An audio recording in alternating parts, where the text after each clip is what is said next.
It's like the longest time to go live. There we go. Welcome to Nimin Live, the #1 place on the internet to learn about YouTube, network with other content creators, and have an awesome time doing it. My name is Nick, and today we are answering your YouTube questions. And when I say we, I mean myself and my brother from the same mother, D. D, what's happening? How was your week, everybody? I had a great week. I had a fantastic I had a great week, too. Why is your week fantastic? It was a productive week. I don't know. I slept better. I was waking up earlier.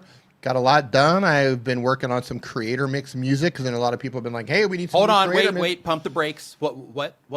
Say it again? Yeah, I've been working on some new creator mix music, processing it to get it online and get it into Spotify and all of that stuff. Whole bunch of new stuff coming for that. Nice. So super excited about that. Love hearing that. Shut you guys up about that. Yep. So it's like, hey, here's some music now. Now leave us alone. Yep. Right? Leave us alone. Get Don't out give of us here. a hard time about when you guys are updating the site again. Scram, right? beat it. Yeah. How was your week? More importantly. Yep. What's going on? Hope everybody's doing fantastic. Hope you have had a fantastic week. Hope everything on your channel is going awesome. Hope that you are ready to lock in and learn some stuff about YouTube, because that is what we are going to be talking about, starting with some YouTube news. So the very first thing before we get into the news, there's actually two very important things that I want to bring to your attention. The very first, and he's not in here yet, but I'm just going to go ahead and give him props on it, is Jerry Popandrea just crossed 10,000 subscribers on his YouTube channel. Saw that yesterday, I believe that it was. So congratulations to you for that. In addition to that, we had some Tuber School milestones that's what I was getting ready to say. Practical and Pretty also crossed, subscriber milestone as well. So did Geology Dude. Both of them crossed. She hit 10,000 subscribers. He hit 2. Yeah. So coming up there as well, which is all fantastic. So absolutely love seeing that. Hey, Gregor. And another thing that I do want to let everybody know about is that there's currently somebody impersonating me.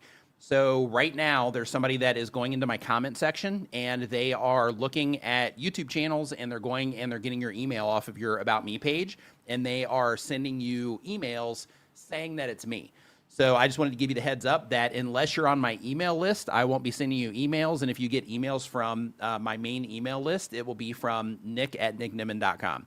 So that is where those come from, and I will never reach out trying to do anything weird or anything like that. But when it comes to emails from me, my emails will come from nicknimin.com or tuberschool.com or one of my products. So it'll be an official name. It won't be a Gmail unless we know each other already. Then you might get a Gmail. We are not live. Yeah, we are. No, we are not. Yeah, we are. No, we are not. Really? Yes. We're live right here on YouTube. I'm looking in the back end. We're live. Okay, I get people saying we're not, and we've got 0 viewers here on YouTube. Yeah, I see 3. Okay. 27 actually. And Doug is saying. Yeah. All right, refresh. Yep. Here we are. See, yeah, now you are. Now it's coming in. Yeah, I've seen it the whole time. No, right now. They're just saying just now you are. Huh. Interesting. Had a massive delay. Huh. So I wonder if we just had a huge skip. I wonder if all of that just flew by. Oh, wow. Please let us know in the chat, because we started on time 4 minutes ago. Please let us know in the chat where we just came in for you. Yeah. Because we think we might have a technical issue where you may have missed the beginning of the... Yeah, so I can make sure I get the news and all that stuff taken care of as well. Holy. So let us know. That's interesting. 3 minutes delay. 3-minute delay. Wow. Yeah, don't ever question me again when I say we're not live. Right? But I mean, I saw it though, like on my side. Yeah, interesting. So then we will kind of restart some of that as well. So the very first thing is we did mention some subscriber milestones, Practical and Pretty, Geology Dude, and Jerry Popandrea also here in the community just crossed 10,000 subscribers. So, we've had some good subscriber gains this week. In addition to that, the thing that I started to say is that you're being impersonated. I'm getting impersonated. So right now, somebody is looking in my YouTube comments, and then they are reaching out to people that are leaving comments on my videos, and they are saying that they're from me. So the email that it's coming from is like Nick Nimin support, but they have like extra I's in there, and like it's a really lazy effort. However, they are spamming people essentially saying that it's me. So because of that, just ignore those emails. The only way that you'll get an email from me is if it comes from one of my domains. So nicknimin.com, tuberschool.com, creatordashboard.com, newcreator.app, those sorts of things. It won't be a Gmail account unless we know each other. Then it might be a Gmail account. But I don't have a support, even though, I would like to have like a support email where I hit people up in the comments all the time and, like, oh, hey, so I was looking at your channel and I saw this, that'd be great, but I don't have that. So just a heads up that if you do get one of those emails, it is not from me. Well, and make sure, really quick, make sure that you do follow me on X. Because I also, when those types of things happen, I do post them on X. I'm going to be making a post in my community feed as well, but X is usually where I put stuff like that, as soon as it happens or as soon as it's brought to my attention. So I just wanted to let you know that. But go ahead, D. What you're going to say? So what do we do in that situation? Because more and more people are being impersonated. Mm-hmm. So how do you think you're going to handle this? Nothing you can do. Nothing you can do. Yeah, there's nothing you can do except spread awareness. That's it. That's the scary part. Yep, nothing you can do. Yep. So there's going to be some people that'll be like, oh, hey, Nick, what's going on? Right? And then those people, like, who knows what's going to, who knows what the actual scam is going to be. Wow, some people are just now saying that we're being seen. Oh, okay. Some people are, so there's obviously a problem today. Interesting. With streaming. So is the person in who's doing this with you, do they have a YouTube handle? Nope. That's similar to yours? Nope. It's a Gmail account. It's a Gmail account only. Yeah, so I can actually, here, let me pull it up real quick. I'll pull it up because I posted it on X. Does anybody even use X anymore? Yeah. Try not to too much. We're actually live on X right now. So, yeah, I guess so. Yeah. What are people doing on X? So go over to YouTube. Yeah, go to YouTube. So, yeah, so here, I'm just going to share it on screen just so you know what to look out for. And I'm sure, they're going to come at you in other ways too. But I just want to share this with you just so you know what it is that is going on. So this right here is the email. So if you get this email right here, it is from an address, Nick Nimmin support, and then they put 2 eyes right here as well, which is funny. But I think this might be a litmus test, right? In terms of they do that, yeah. In terms of like, hey, let's do some errors there. And then another screenshot was sent to me that had their contact information in it, and I didn't share that one. But on that one, they also have, as part of the address, it says United States. It said United States, which is funny. But yeah, so this isn't my signature. I didn't say any of this stuff, and they have stolen my my name right here. So the United States of America. Mm-hmm. So in other words, it's some third world or developing country probably scammer. Probably, or they're building that stuff in just so they can, people that aren't paying attention, that's how they can qualify. Right, or they're trying to trick specific people who don't notice the incorrect spelling. Right. Because that's a thing, in case you guys don't know that. A lot of those Nigerian print scams, they use different spellings on purpose. And because people say, most of you will say, oh my God, they don't even know how to spell things right. Yep. That's done purposefully. They're looking for people who don't notice those sorts of things because they're easier to scam, allegedly.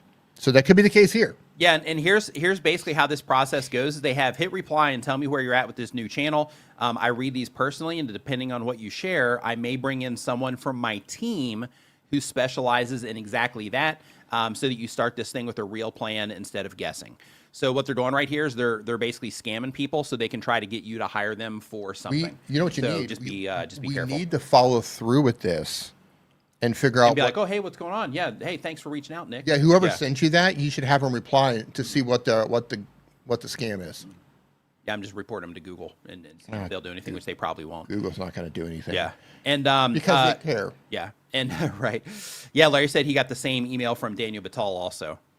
So this is just a common thing. So it's important as a YouTuber to know that people are going into comment sections. They're seeing, of YouTube people that help YouTubers, and they are trying to, grab your attention in this way so they can try to scam you in some way. So I just want to let you know. Monique says that she received an email from Modern Millie last week. So people are using actual AI video of her.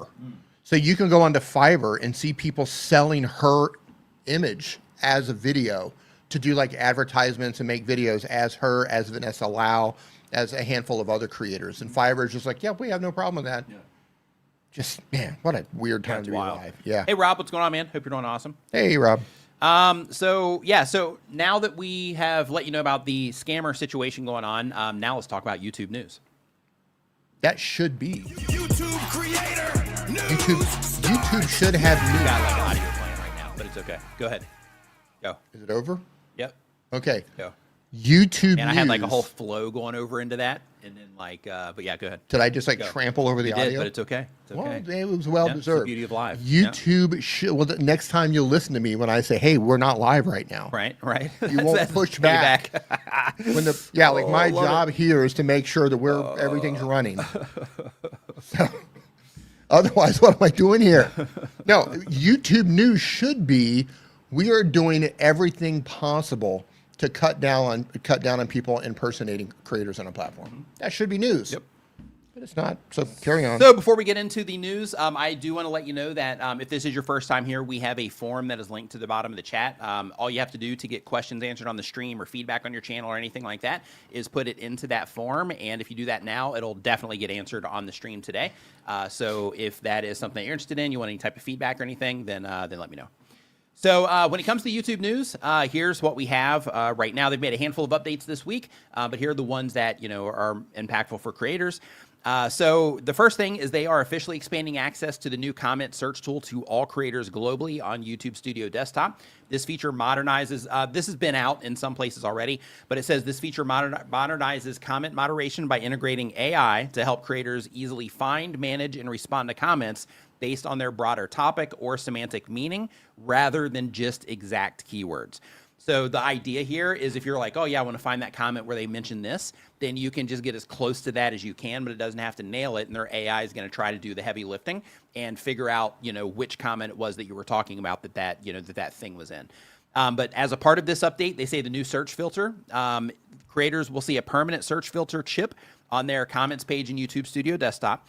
Keywords relabeling. So the traditional exact match search bar has been renamed to keywords to keep things clear. So you have the AI search and then you have the exact keyword search. So if you're looking for something specific, you have topic and semantic matching as a part of this. So creators can type free-form queries up to 100 characters describing the topic or theme. For example, questions about my equipment or compliments about video quality, and then YouTube will surface those comments. In addition to that, suggested topics, so static non-personalized chips like excitement and enthusiasm or negative feedback are available to help filter comments quickly. And you can also find similar comments by clicking the three-dot menu on any comment, and that allows you to immediately surface other comments sharing a similar meaning. So if you get one comment and then you can say like, oh, what other comments do I have that are kind of like this? And then it allows you to do those things. In addition to that, we have some YouTube Shorts updates. So the very first part of this is they have this isn't necessarily creator focused, but this is something that you should know about. So the first part of this is they have the clear screen mode. So basically if somebody's watching your videos, they have the option now to where they can click on a three-dot menu up at the top of the screen, and then it will clear all of the stuff from the screen. So then they can focus on the video, which is cool. Something Instagram and TikTok have had for years. In addition to that, they have speed playback settings in Shorts now, and they have replaced the like button with a heart icon in place of the like button, and removed the dislike so that they can, or moved the dislike so that they can make things more clear. So the whole idea with this one is that the data that they had was kind of noisy, because if somebody didn't like the audio track, maybe they would give it a thumb down, or if somebody didn't like something else that wasn't really about the video content, but it was for whatever reason caused them to hit that button, then in that case it was clouding up the data that they have. So with the heart button, it's just more clear, is the way that they are sharing this information. But that heart button just makes it more clear that like, yes, I liked this, like this video. Now that's interesting to me, because if they get rid of the dislike button because it might not give a clear signal, well, the heart button can be the exact same thing. Right. Like I might heart this because I think you're cute. Right. I might heart this because you have great music. Yeah. I might like this because it's a great video. I might like it because it was only 5 seconds long and you didn't waste my time. They gave some other examples too Right. of how it was clouding things up. Right. Those are just But I ones think that it I works remember both off the top ways. of my head. Yeah, I Right, think it right. works But both there ways. were some things in there Yeah. that are kind of some obvious clouding up. And then also in addition to that, we have the YouTube Create app has a new personalized video feed that features videos created with AI. It's designed to inspire creativity by highlighting videos that you can easily remix if you're somebody that doesn't have any creativity. And also, if you are an Adobe user, this isn't YouTube news, but this is creator focused. And just to be clear, I don't have any relationship with Adobe or Topaz Labs. But if you are an Nor Adobe would user, I would. If you are an Adobe user or a Topaz Labs user, you'll be delighted to know that Adobe is acquiring Topaz Labs very soon. And that you are going to be able to use Topaz Labs industry-leading upscaling and other editing tools inside of Adobe products. So instead of having to pay for Adobe and pay for Topaz Labs, I think Topaz Labs is something like $50 or $60 a month. So instead of having to pay for that, then it's all going to be wrapped into what it is that you're doing with Adobe, which is pretty awesome. And in addition to that, just a quick reminder from last week as well, that if you are making content at least weekly, Opus Clip has a new tool that's in beta called AI Producer. And with this, you can take a clip that you record, drop it into their AI Producer, tell it what it is that you want it to do, and it'll add graphics, it'll add zooms, and adjust the color, adjust your audio, and do all of those things. So it's kind of like an AI chat-based editor that also allows you to make modifications on screen and select items to make modifications to what it is that you're doing as well. And for that, if that is something that you are interested in trying, they are looking for people, and you can freely use this right now, but you have to apply to use it. But they are looking for people that are actively uploading content so that they can get good feedback, or not good feedback, just so they can get feedback from you in exchange for letting you use the tool for free. So for that, if you are uploading on a regular basis, I'm dropping the place to apply to that right there into the chat. And if you're listening to this on an audio platform, then you can go to producer.opus.pro. And just so you know, I am sponsored by Opus Clip, so so that we have that disclaimer in there. Then that's it, man. So I think that's it for the news. No, it's not. So you ready to get into some questions? Film School Dad had a huge milestone yesterday. What is it? Now that concludes the news. What's I the- don't know. what's the milestone? That would have been a great place for him to let us know. Okay. What the milestone would be. So what it was, so we could have celebrated that milestone. Yeah, right there in that moment. And that was Yep, it. That was it. Right It's there. gone. Yep. Yep, missed the moment right there. Also, just to go ahead and front load this information as well, since we just went through a bunch of stuff before we get into the questions. Yep. I also do want to remind everybody that we have a school for YouTube content creators called tuberschool.com, where we are helping people make more money on brand deals and make better thumbnails and getting their video content together and make better decisions around their content, and basically just training people up on all of this stuff that we have to do as content creators. So if you're interested in that, we are open for applications. So you can go to tuberschool.com to find out more about that. What were you just doing with your shoulder there? What was this? Where? Oh, I was wiping off my watch face because I got it all fingery. Uh-oh. Yeah, before I put it down here. You didn't get your watch face fingery again, did you? I did. Weird. Man, I still things feel are. like there's like a light issue here. Yeah. I'm like really dark. Yeah. I feel like something moved. Mm. You know what? Maybe it did. Look, does that seem crooked to you? No. It does. No, it doesn't. It does. It's twisted. You towards asked if it seems crooked to me. It doesn't. Yeah. It definitely does not seem crooked to me. You're like, yeah, it does seem crooked to you. It No, is. I need to deal with this. Oh, love it. So the very first question that we have here is for Morale Gaming. Let me actually zoom in on this a little bit so I can see a little better. Morale Gaming, they upload when they have time, but on YouTube for 1 year or more. It's mainly a live streaming gaming channel, and the goal of the channel is to be a full-time content creator. And they say that my question is, how can I make more money while doing what I'm doing, which is trading streams, but by still following the rules? For example, some channels get insane views, but sell in-game items for super chats, which is against the terms of service on both Roblox and YouTube, but nobody does anything about it.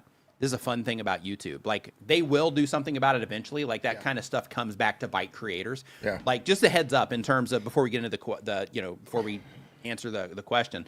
So when it comes to things like this, for everybody, when you see people on YouTube violating rules that are, pretty, clear YouTube rules, just because somebody's getting away with it in this moment doesn't mean that they're going to continue to get away with it. Sometimes it can, they'll get hit right away at the time of upload. Other times, it might take a year before they get hit on something. Unless you're a really, really big channel, then you're probably going to be fine. Yeah. But basically, I've had community guideline strikes come in like years later, on my channel, because I've been doing this for a long time. So when it comes to that type of thing, when you see people breaking the rules like that, don't take it as a go ahead to be like, hey, they're breaking the rules. All these other people in the niche are breaking the rules, so I've got the go ahead to just go ahead and break some rules too. Instead, make sure that you do, stay up to date as much as you can on YouTube's rules, so you can make sure that you're playing within the rules of the game, so that you don't end up doing something now that can possibly negatively impact your channel later. Man, I think we still have a pretty big delay here. Yeah, I think we do too. Yeah. So say, hey, really quick, I'm just going to mention something, and if anybody could just say this. So I'm just going to, if you could just put the word jump into the chat, and I'm just going to see how long it takes to put the word jump into the chat. Actually, I'm going to change that word, and I'm going to put an actual timer As on in it. like Van Halen 1984 jump? Yeah, but we're going to change it to Van Halen. So put Van Halen. No, it came into in the right chat. there. Oh, it did? Monique came in right there. Okay, so that's just a few seconds then. Like, that wasn't bad at all. How Yeah. weird. Yeah, that wasn't bad at all. Yeah, so I guess we're catching up. Okay. Jump, jump, Okay, jump. we got a lot of jump. Okay, and some Van Halens. Okay, yeah. Okay, we're good then. Yeah, Okay. no worries. Okay. All right. Full steam ahead then. Yeah, that's great. There you go. Okay. So as we continue, so we have so what are ways to get more people Sammy to, Hagar, put it in. so what are ways to get more people to become a member other than posting about it, mentioning it, and stuff like that, which doesn't seem to work? I see a lot of channels making thousands a month, and I've literally made $1,000 all year, maybe $20 more. And last year, I was able to make about $8,000 for the year. Our ads paying less because my views are not far off from last year's numbers. Sorry for the long rant. Just had a terrible stream about an hour ago. If you take a look, you'll see compared to the other recent streams, it did better. Okay. So a few things to think about. One is when it comes to mentioning things. As a content creator, if you are wanting to drive awareness to things, you got to mention things. It can be vocally, it can be through a graphic on the screen, something like that. But you got to bring awareness to stuff if you are wanting people to participate, right? Some people will just find things. They'll just be sitting there watching and they'll explore. They'll look in your video description and things like that. But if you tell people that things are available, then you're going to have more people that are participating in those things, right? So that's step number one. Step number two is that you have to be doing things. If you're wanting people to, like become members and things like that, then you have to offer things that members would want.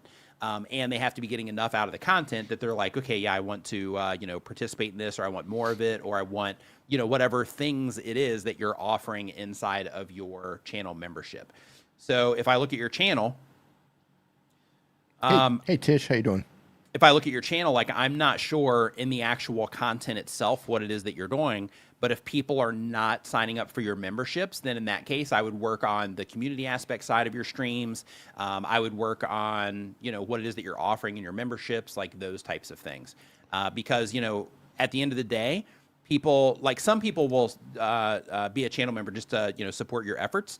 But a lot of people are going to want something in exchange. So because of that, if it's dedicated live streams for members, if it is dedicated content for members, if it is, a Discord, if it is, anything like that, then, those are additional things that you can offer people. And I'm looking right here, and it looks like we have like a $20 a month is your starting point for what it is that you have on your channel here. And the only thing people get for that $20 a month, and here, I'll just pull this up so people can see it. Here we go.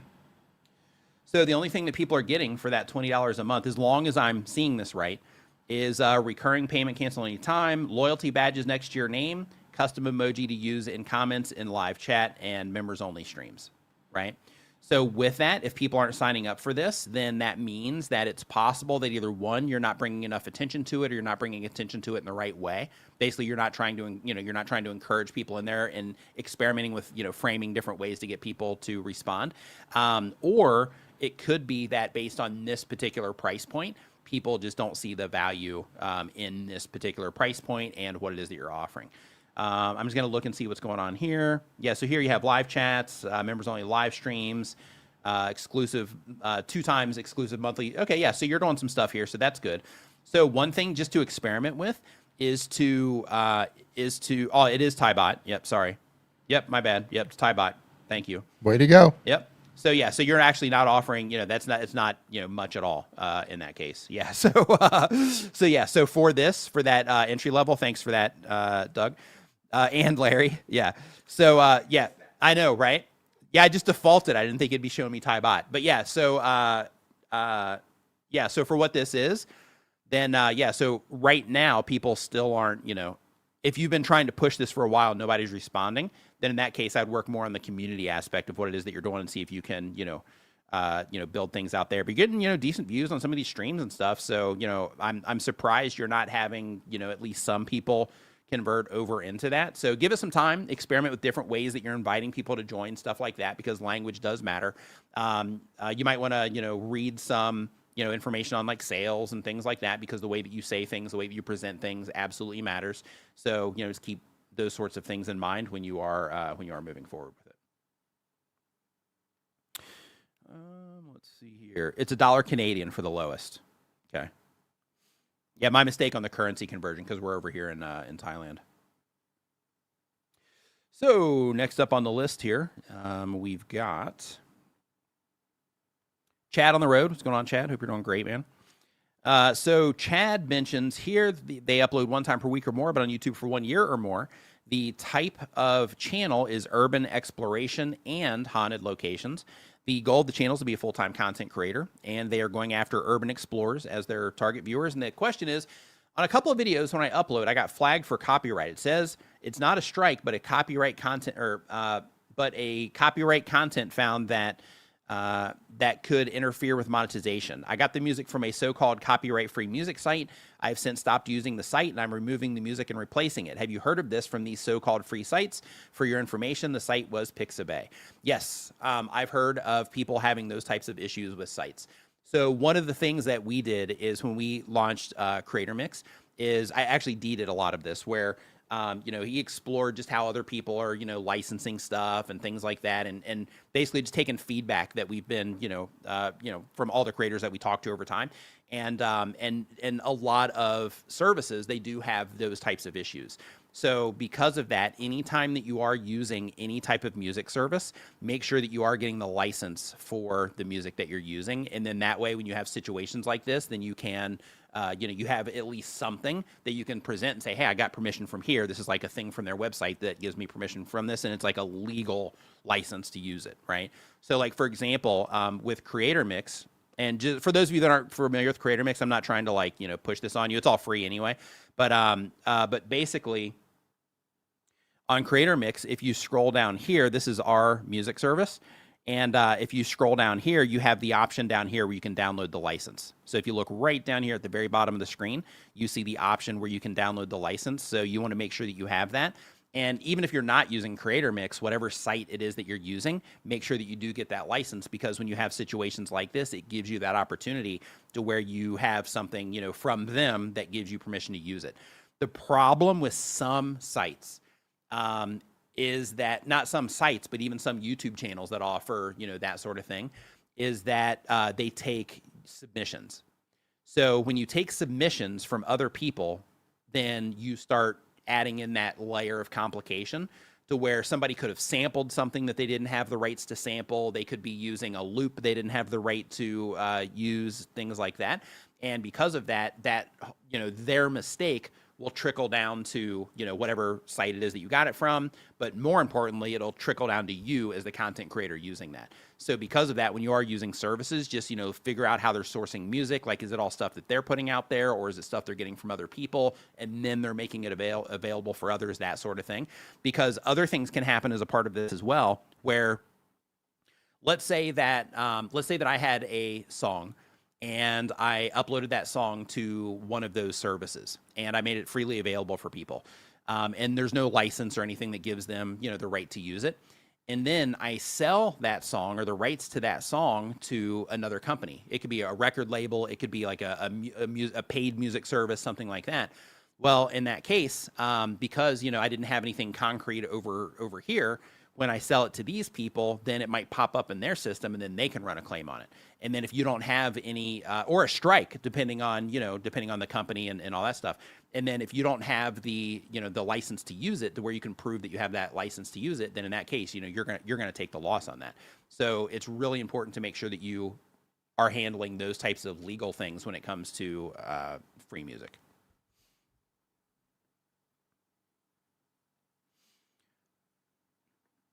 Next up on the list, and by the way, if you are just joining us, just a heads up, if you do have questions you want answered, you want feedback on your channel, anything like that, there's a link right here in the chat. It's pinned either at the bottom or the top, depending on your view. And with that link, it will just send you to this form that I'm just taking questions out of. And once you get to that form, it's going to ask you things like, what's the link to your channel? What are you trying to do with the channel? Things like that. So if you fill that out, then that just gives me the information that I need to answer your question, you know, based on what you're trying to do. So next up, we have Nord Cards Collectibles. Nord's Card Collectibles, they upload 1 time per week or more. They've been on YouTube for less than 6 months. They do sports card business and advice for beginners. The goal of the channel is to be a full-time creator. And the sports card collectors and beginners. And the question is, would you recommend going deep or wide on evergreen content when building a channel's foundation? A few long, in-depth videos covering a wide topic of several shorter videos, each dissecting a single subtopic. My niche is small, but underserved. So I'm sure which builds search authority faster. So when it comes to that, I would just answer every question that you can on anything related to what it is that you are doing. But I will also would not discount YouTube's recommendation system because when it comes to YouTube, a majority of the views on YouTube come from their recommendation system.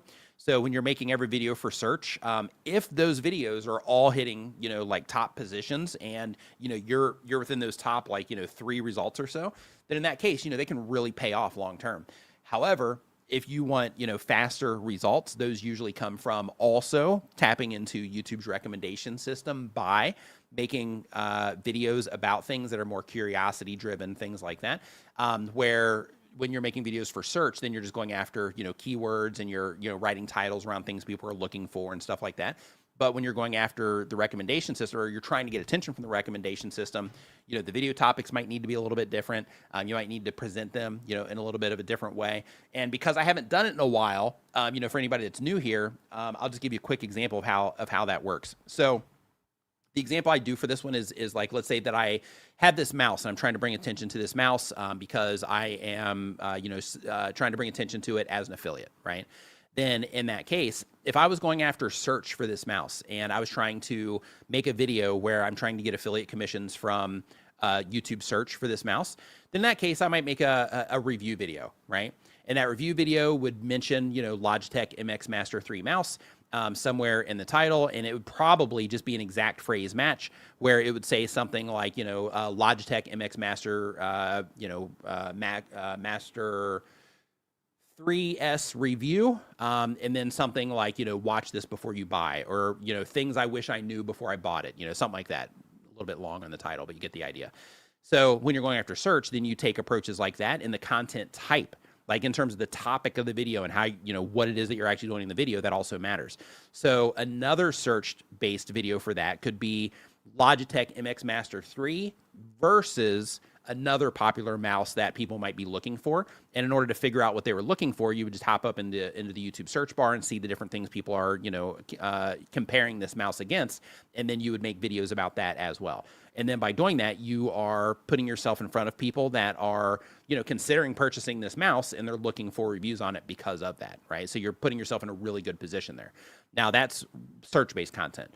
Now, if you are trying to grab attention out of the recommendations on YouTube, somebody's mobile feed, you know, home pages, suggested videos, things like that, then in that case, instead of making a video that's simply just a Logitech MX Master, you know, review. Now, really quick disclaimer here. So if you do a review video and it's something super popular, it's new, something like, I know Insta360 just came out with a new camera. So if it's something like that and it's a review and then it shows up on people's homepage and they're already familiar with it, then in that case, you know, they'll go into that one too. So, but if with this mouse, because this has been around for a while, so from a home page, it's not really going to be as impactful if somebody makes a review video on this. So because of that, if I was trying to get attention from YouTube's homepage, then I would make a video where I said something like, for my audience, I would say something like, you know, this mouse increased my editing speed, or this mouse, you know, cut my editing time in half, right? And then that way, I don't even mention the name of the mouse, because in order for somebody to click on it and care about it, you know, they would need, you know, that extra name in there, you know, would matter. But for this, I focus all of the attention on how it would help that person that would be seeing it on the homepage. So since everybody that watches my videos, edits videos or they have video editors, then in that case, if the video is about, this Logitech mouse, cuts my editing time in half because of all the shortcuts and things like that, then in that case, if somebody sees that on their homepage and they spend a lot of time editing, then it's instantly going to be interesting to those people because of how it's presented, right? To where just a Logitech MX Master review, I gotta, be interested in a mouse in the first place. I gotta be looking for a mouse. I gotta be interested in, or maybe I've heard about it, something like that, in order for that to matter. But if somebody is just editing videos and I present it in a way to where I say that it's cut the editing time in half, then that cutting the editing time in half is the real value of that video. And then the mouse just happens to be the solution for that, right? So that's the difference when it comes to, how you're presenting content and how you're targeting content on YouTube. But in your case, if you are trying to just own a niche and there's not many people in it yet, then yeah, in that case, I would go after both. So as a part of your content strategy, I would say, Larry says, this mouse changed my life and my wife returned home. Yeah, this mouse saved my marriage, right? Like, yeah, funny stuff like that. But in your case, Nord Cards Collectibles, I would just think about it through the lens of, as part of my content strategy, when I'm figuring out the videos I'm going to be making over the next 90 days, what I would do is I would say, okay, these videos here I'm going to make so that I can target search, and I'm going to make these for the purpose of, letting people know about this mouse, but also driving affiliate revenue. Therefore, I want to have this, bring money long term. So I'm going to, target this for search. Now, in addition to that, you can also double dip, which is where, you just put some extra time into thinking about how you're going to present it. And then you do all of the above, right? To where it's appropriate for recommendations and it's appropriate for search. So like in this example, when you mention the mouse, you might create a little bit of a disconnect for people that, aren't, familiar with the name of it. But you can say like this Logitech MX Master 3 changed, how I edit my videos or whatever, right? So then you're, including that keyword or keyword phrase, but you're adding, the additional stuff to it to make it more interesting on the homepage. And then the way the video is structured, it's also more interesting from for the homepage. Shark Scrapper said, I've been promoting this mouse since he started watching years ago. He says you must have made a fortune on it by now. Yeah, so I actually have never made a video about this mouse, which is funny. What? Yeah, all of that, and I've never, because I use it to explain the idea, but I've used that mouse in presentations and all kinds of stuff. Like, yeah, it's just my go-to because it's easy to get. I have an entire playlist on that mouse. Do you? Nice. How's it doing for you? It's great. It drives the channel. Really good with search-based traffic. Oh, good. Drives the channel. Good. A lot of Amazon affiliate. A lot of mobile phone users. A lot of mobile phone users are grabbing it for their phones. I get about 5 cents per affiliate sale from it. It's fantastic. Oh, love it. So yeah, so I would go after both. So basically have your search traffic to answer people's questions that they're looking for based on your research and based on what YouTube autocomplete's saying, based on what the keyword tools are saying, and then also try your hand at grabbing attention directly from the homepage and bringing people in that way. Because once people start interacting with the channel, which they are, you got 594 subscribers, 55 videos. So you've had people interacting here. So YouTube probably has a good idea on who to show your content to. Because of that, when you supposed to be showing this? No. Oh, okay. So because of that, when you are, when you're publishing these, I would definitely take swings at recommendations as well. Okay. Next up on the list here, we have Broken Timber. What do you think this one's about, D? Broken Timber. Yep. Probably a former lumberjack. Hey, really quick, do you know how fast you can do stuff on Polymarket? Like, could we have like channel name stuff that was run in real time on Polymarket? Yeah, probably. Yeah, that'd be fun. Well, I guess they could just research it though to know the answers. I make most of my money through insider trading. Through insider trading on Polymarket? Yeah. Actually, they just got exposed for like some massive scams. Oh, really? Yeah. Apparently, they were like paying. Really quick, if you don't know, there's some site where you can like bet on anything. But yeah, they were paying influencers to go to like fake Polymarket site to look like they were making these huge bets. And it was all fake. Oh my God. Oh yeah, they're gonna get in a whole bunch of trouble. Oh, nice. Yeah. Good. Yeah. But yeah, I mean, you could probably go on Polymarket and do that. So what type of channel do you think Broken Timber is? I think they're a former lumberjack who probably had to retire due to a tree falling on them at some stage, and it just, yeah. Yeah. Okay, good. Yeah, Yeah. Moro Gaming says they think it's a wilderness channel. Yeah. Tango in the Kitchen says that it's painting. Okay. Yeah. And, Well, what was it called again? Broken Timber. Broken Timber. Okay. That sounds like the name of a country song. It does. It? It does. Yeah. It Yeah, does. Broken Timber, where the whole thing's about like It could be that they run a homestead sawmill sort of thing, oh, nice. That's a good one. like in the middle of Alaska. And they like have their little homestead, and like they In sell, Alaska. They sell lumber. Good. Listen, man, I usually nail these things. Good. So go ahead. I like it. Yeah, go ahead. Okay, so it's a crafting channel. No, I'm just kidding. I'm just joking. I'm just kidding. So they upload one time per week or more. Been on YouTube for a year or more. It's an outdoor channel. So I'm Moro close. Gaming got that one. It says the Wilderness Channel. The goal of the channel is to have fun, and the target audience is outdoorsmen, hunters, and fishermen. Fisher people. Did a That's what tree- we call them here. Did a tree fall? Anything with Fisher fallen people? trees? Former lumberjacks? We're getting there. Axe sharpeners? Anything? So it's a kid. They edit all their videos by themselves, and they're kids. So I was- probably not a lumberjack, unless I- they could be starting early though. That's why they're broken. Yep. You know, Yep, if starting early, like if they would have waited until adulthood to be a lumberjack, then everything would be different. But yeah, since they're a kid being a lumberjack, if then a they tree fell on an adult, there's a good chance they could keep on lumberjacking. Yeah. But if a tree falls on a kid, yeah. it's over. Yep. Yeah. Broken Timber, yeah, we do this where basically like if a channel name comes up, I'll just ask D, what he thinks it is. So I think the name is good. It's easy to remember. It's short, all those things. I think the name is solid.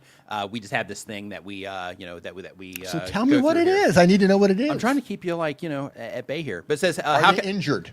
How can I increase my watch time? We already said that it was an outdoor channel. So you they didn't say finish it. how can it's an outdoor channel. And I mentioned right here that they're targeting hunters, fishermen, and outdoorsmen. It says, how can I increase watch time, and how can I improve my editing?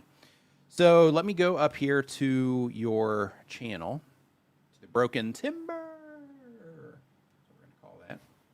That's actually a cool name. It is a cool name. Threw me for a loop. I usually nail these channel names, and I was pretty sure that I got that one correct. Yep. But apparently I was just a little bit off. I'm not going to show this on screen just because there is a kid because you are very young and you're like all over these thumbnails. So I'm not going to show them on screen. How old do you think they are? Probably somewhere between 12 and 14, maybe.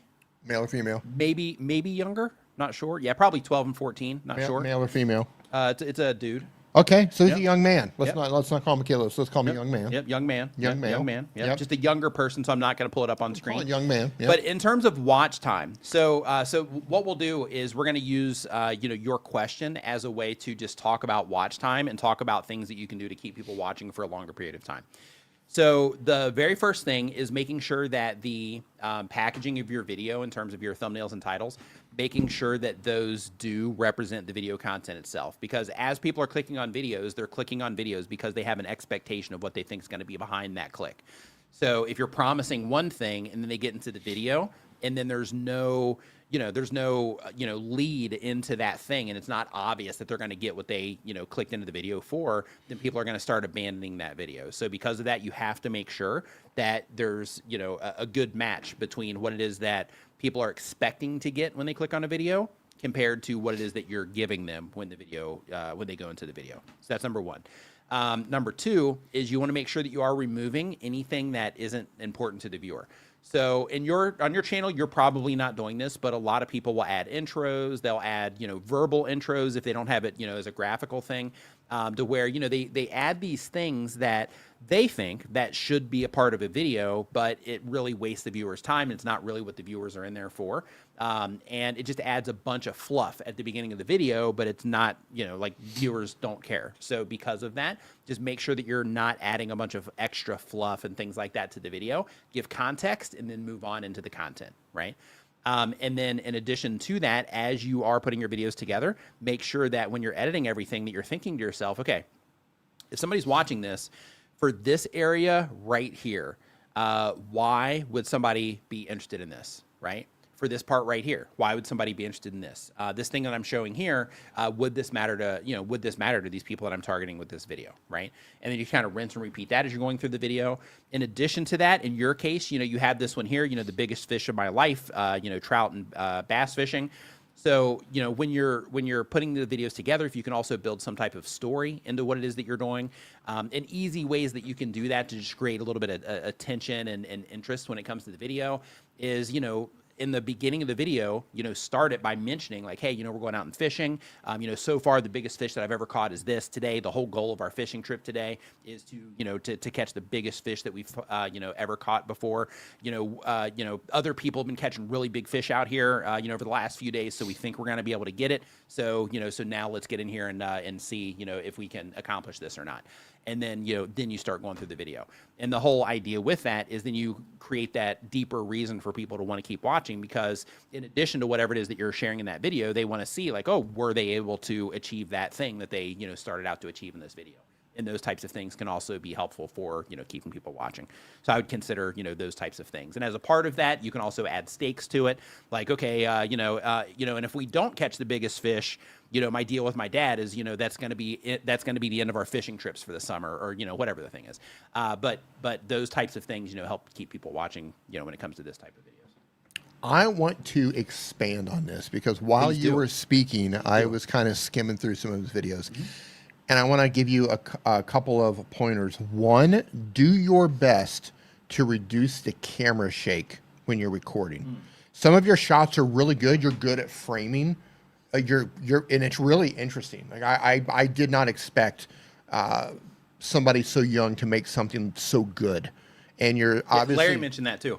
You're obviously very talented. You're doing like small hatchet restoration. You're building survival igloos out in the middle of the wood. I mean, this is impressive stuff.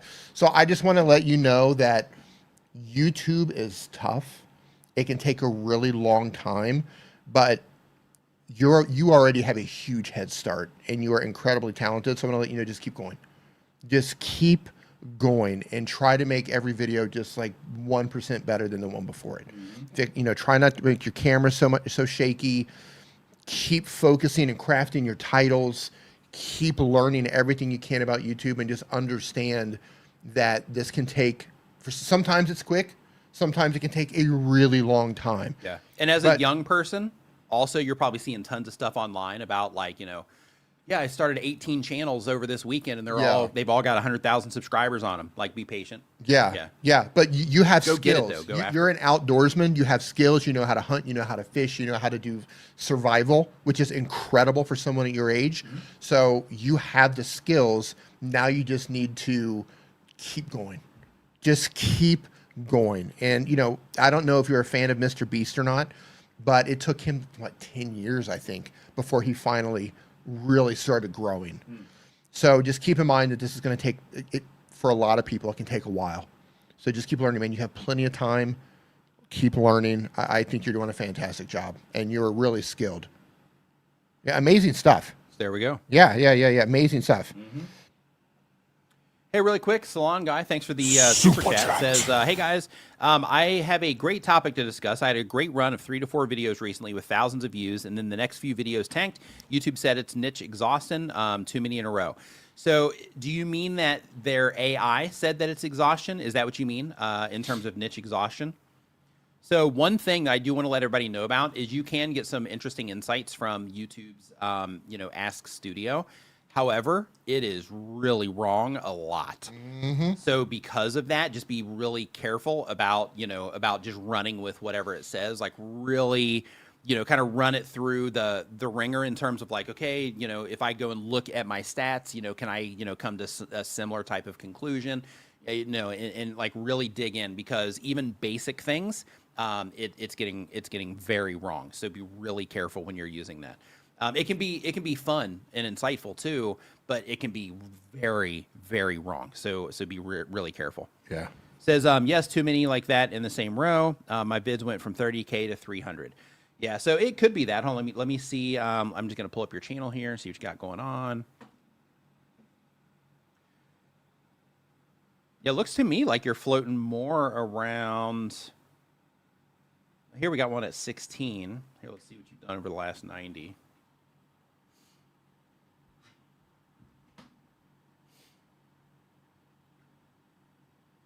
Guess you have a lot of shorts.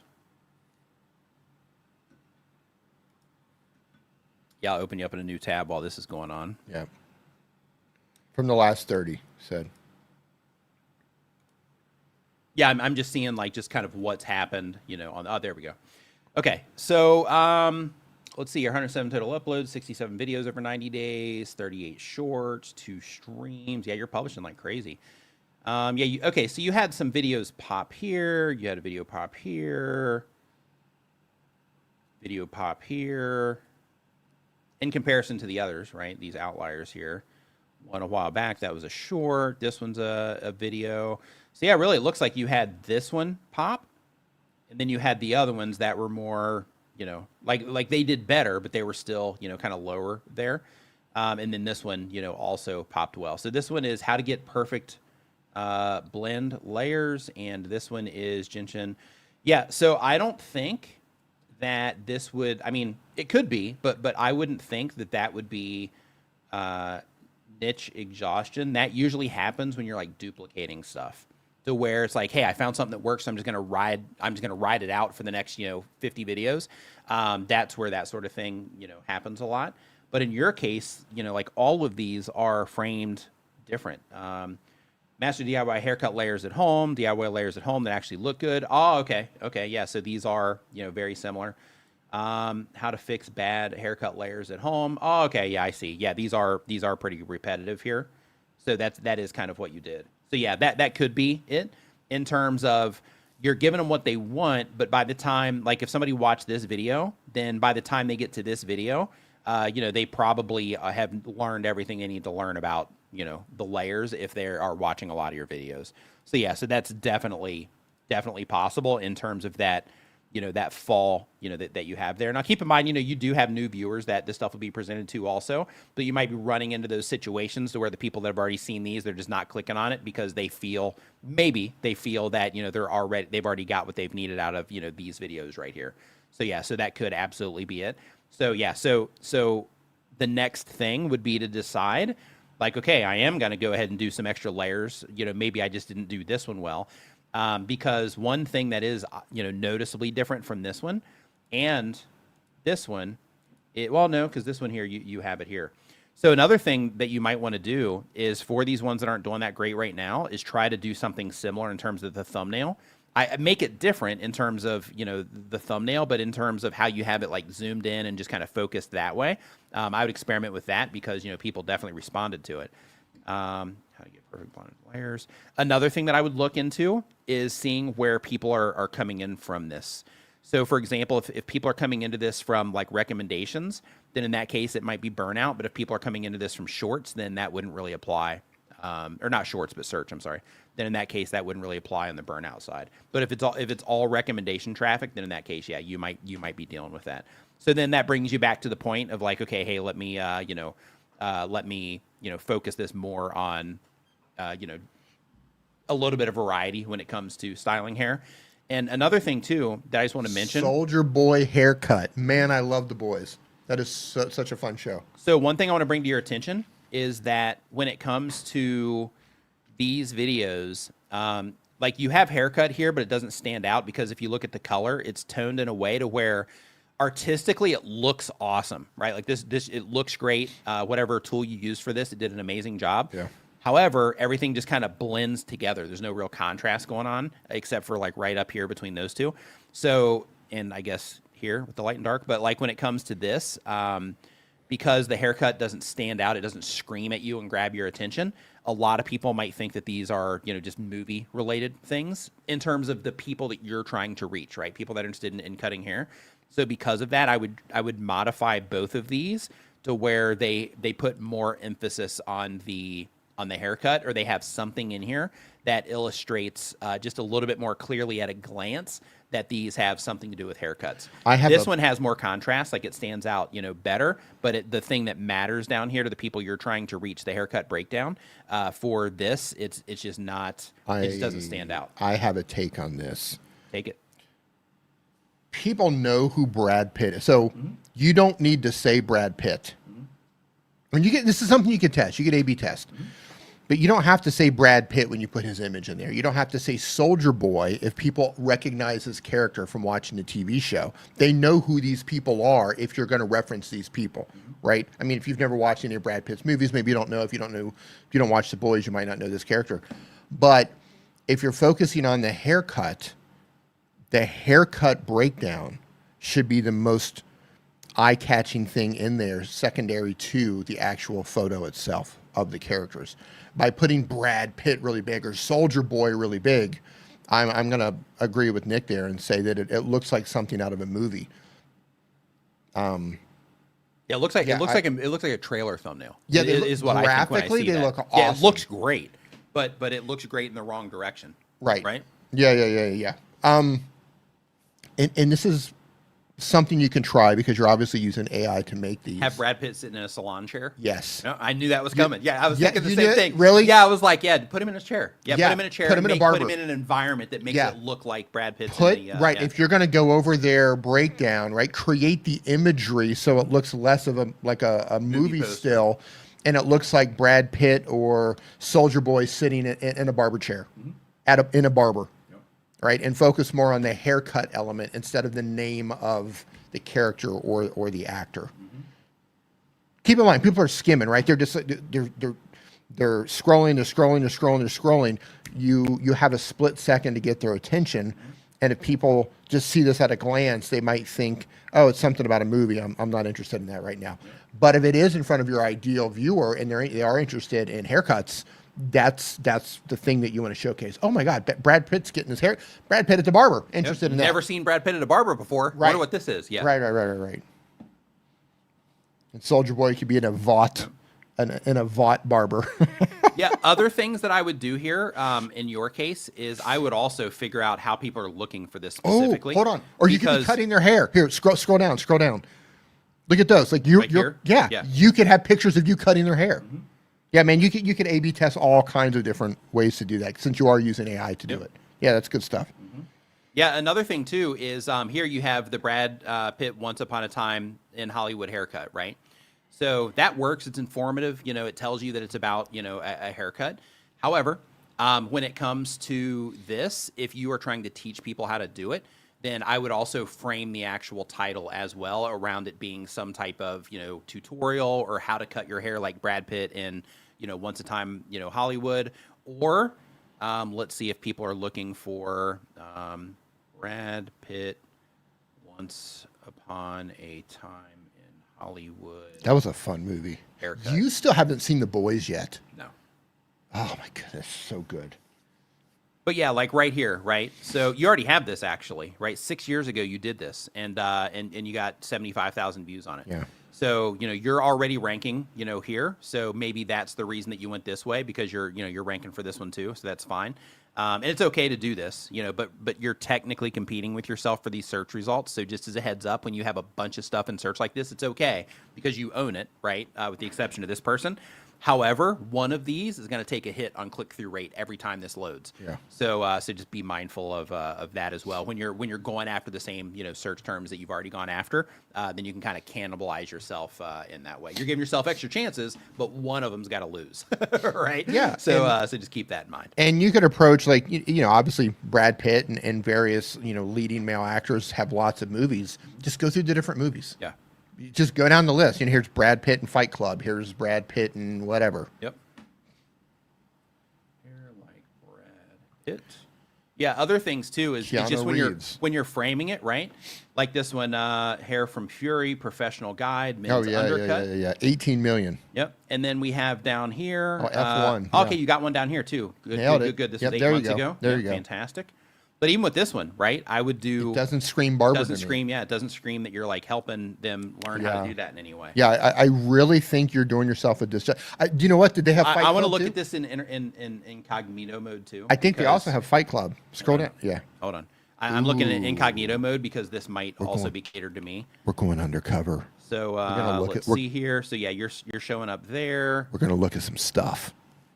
Yeah, but and yes, okay, and then you're showing up, more down here. Yeah, But you boom, can there see it how is. you can see Fight how the Club. results change, Oh, it's somebody quite else. a bit when you're in incognito mode. So YouTube, just as a heads up, in case you guys don't know this, so when it comes to YouTube search and how all that works, like if you look and you're like, oh yeah, I'm ranking #1 for all these things, make sure that you do go into incognito mode because that gives you a little bit of an idea on, if you are ranking there for people that are at least watching in incognito mode.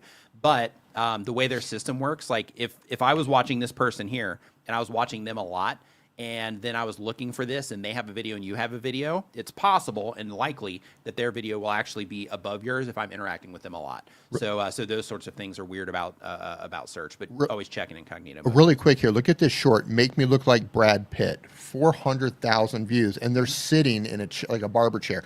Obviously, it's not Brad Pitt, and you can't really tell they're the barber, but you kind of get the idea that, oh, what's going on here? Yeah. He's sitting there doing something.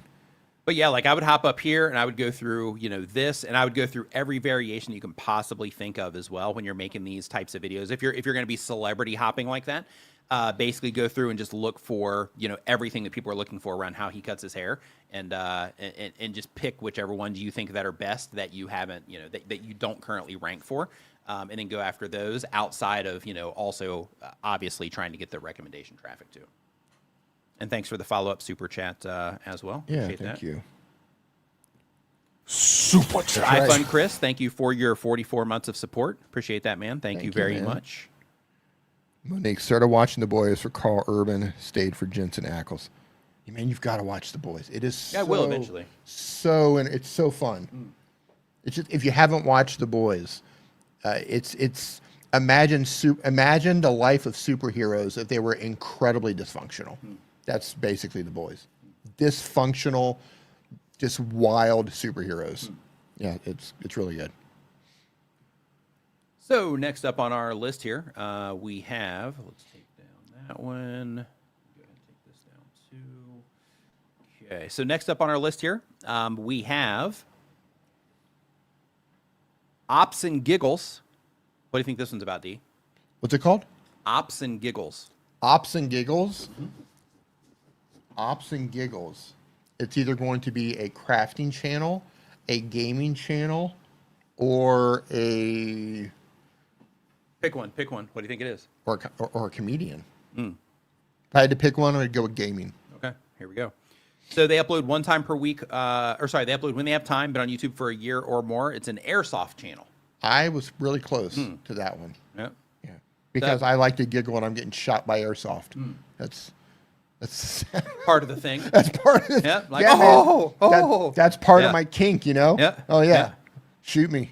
So the goal of the channel is to make money, and the question is, I'm working on editing a video about playing airsoft in a school that is abandoned. Oh, that's cool. Ooh. It has been for a few years. A few days ago, I came across another person's channel who put up a thumbnail that had a picture of a person, POV style, holding a gun in front of a school, and it said the title, I brought an airsoft gun. Okay, so I'm not even going to say that one. Yeah. And then it says, and the views were almost 300,000 views for that video. And all the comments were saying I had to click on this because of the title I had to click. But my question was, if I was to mimic this style but not to copy, do you think YouTube would frown on this and it would not help or count towards monetization if I get the watch hours because of the click-through rate? I'm just 100% not sure, even though it's just a toy, in an abandoned school, that it'll come across as YouTube as I'm violating the guidelines.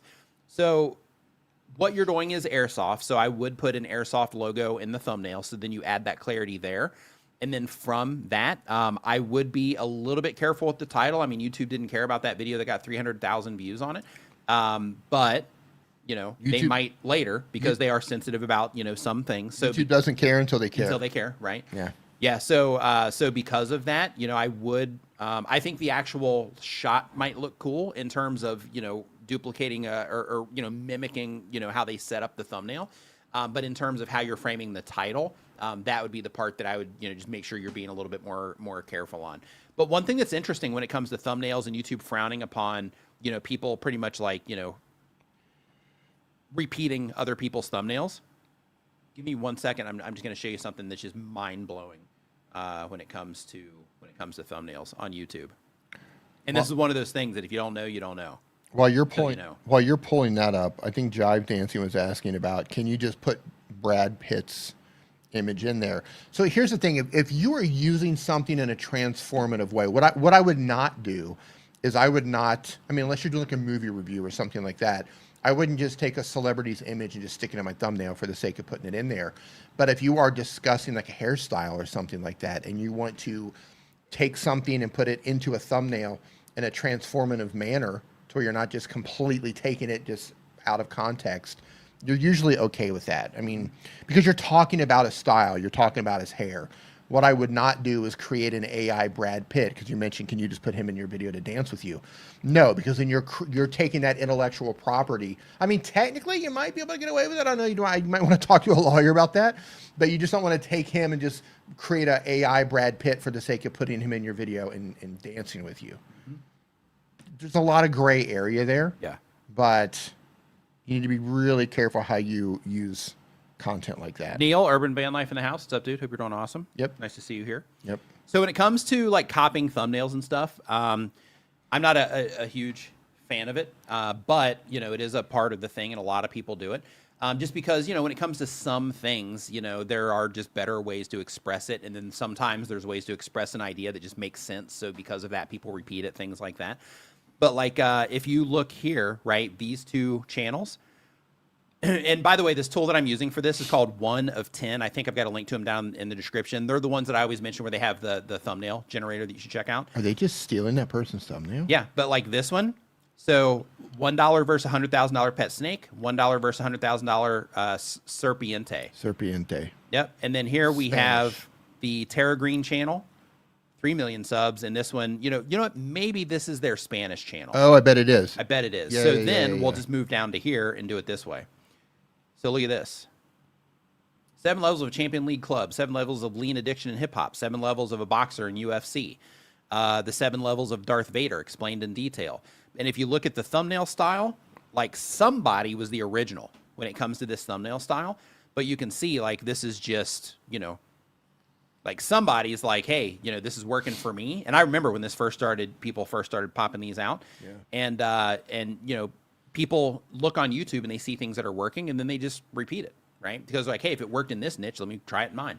So, you know, that sort of thing is common. And the way that I understood your question is that people are not necessarily that other channel that you're talking about. They're not even in your exact niche. So if that's the case, then, you know, then you're wide open in terms of, you know, how you're doing your thumbnail. Yeah, if you spend a little bit of time in here, like it has all kinds of interesting things like that, where you start to see a lot of repetitive. Hey, there's Tom stuff. Nash in there. I was just going to say, the more you study effective thumbnails from successful channels, the more you start to notice patterns. Mm-hmm. You're like, wow, this sort of thumbnail generally does well. This sort of idea, this sort of topic generally does well. Mm-hmm. Okay, they're also starting their videos in a certain way. Mm-hmm. They're also editing in a certain way. And the more you pay attention to it, the more you really pick up on this stuff. Yeah. And another thing too is when it comes to, you know, thumbnails, like sometimes people break the rules too. Like in this one here, I mean, keep in mind he's got 4 million subs, so he's probably carrying all the weight on this one. But here, you know, I would look at this if we were looking at channels, and I would be like, yeah, you know, I would reduce all this text on here because, you know, it's messy. There's no real focus. But, you know, he's got, you know, this popular person in there, and, you know, they got 4 million subscribers, so people know who they are too. So because of that, you know, they're able to carry the weight with something like that. But if you look at a majority of these high ranking videos in terms of, you know, ranking well within YouTube, people are responding well to them. Almost everything is just like really simple when it comes to, you know, the thumbnails that are doing well. Zoom in on that one of Hugh Jackman right there, The Death of Robin Hood. Where is it? Scroll up there, that one, the wild scream. Oh, right over here. Yeah, Yeah. The Death of Robin Hood. So this is it's I'd never even promo. heard about this until you mentioned it yesterday. Yeah. So that's how I feel when I wake up. Like if you were to take an image of me when I wake up, like that's it. Great. Yeah, it looks good. It looks like a dark Robin Hood movie. Yeah, he looks really rough in that, but it works. It looks great.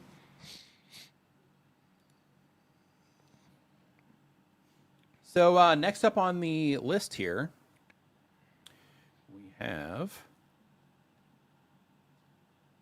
Yeah, inspired by, don't copy. Yeah. Yep.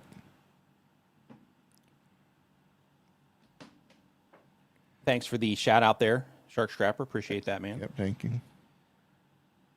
The channel name here is Laterals. I hope I'm saying that right. Laterals. They do bi-weekly content, but on YouTube for 1 year or more. They elaborate IRL comedy. The goal of the channel is to be a full-time content creator. And see here, person. Okay. And then the question is, I know that to build a real community, viewers need to return and see me consistently. Right now, I only post 1 to 2 times monthly because most videos take weeks to produce. What's the best workflow / strategy to post more frequently?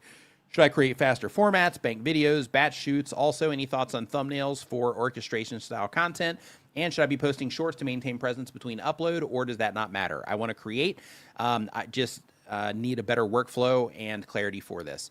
So if your content type allows it, and some channels, this is no problem at all. Like if you are, like if you're just talking to the camera and you're sharing stuff, then a lot of people can batch content. So if you are making anything like that, which it looks like you have like a full thing that you're running through. Let me pull up your channel here.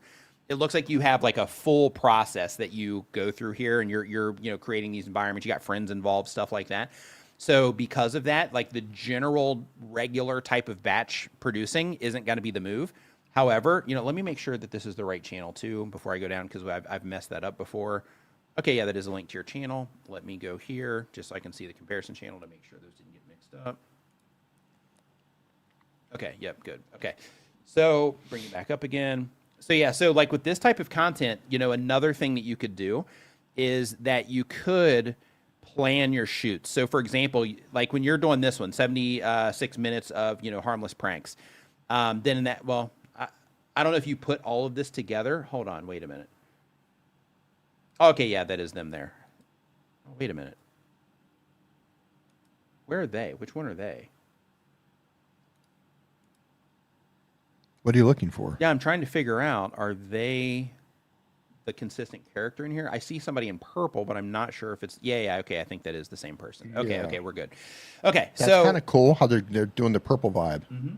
That's Yeah. good for branding. Yeah. Yeah, so that's smart, by the way. Yeah. So one thing is when you're putting some of these together is thinking to yourself like, okay, if we're going to go to these locations, and we're going to be doing these things to record, then in that case, is there anything that I can make in that location in addition to what it is that we're making?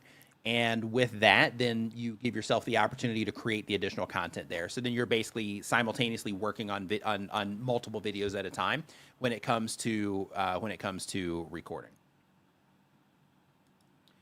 And really quick, somebody's spamming in here, and I think that it's gone already because I see it on the StreamYard. Oh, never mind. It's on Twitch. Somebody's streaming on Twitch. Yeah. Yeah, okay. So under no circumstances should anybody here ever use... I'm not even going to mention them.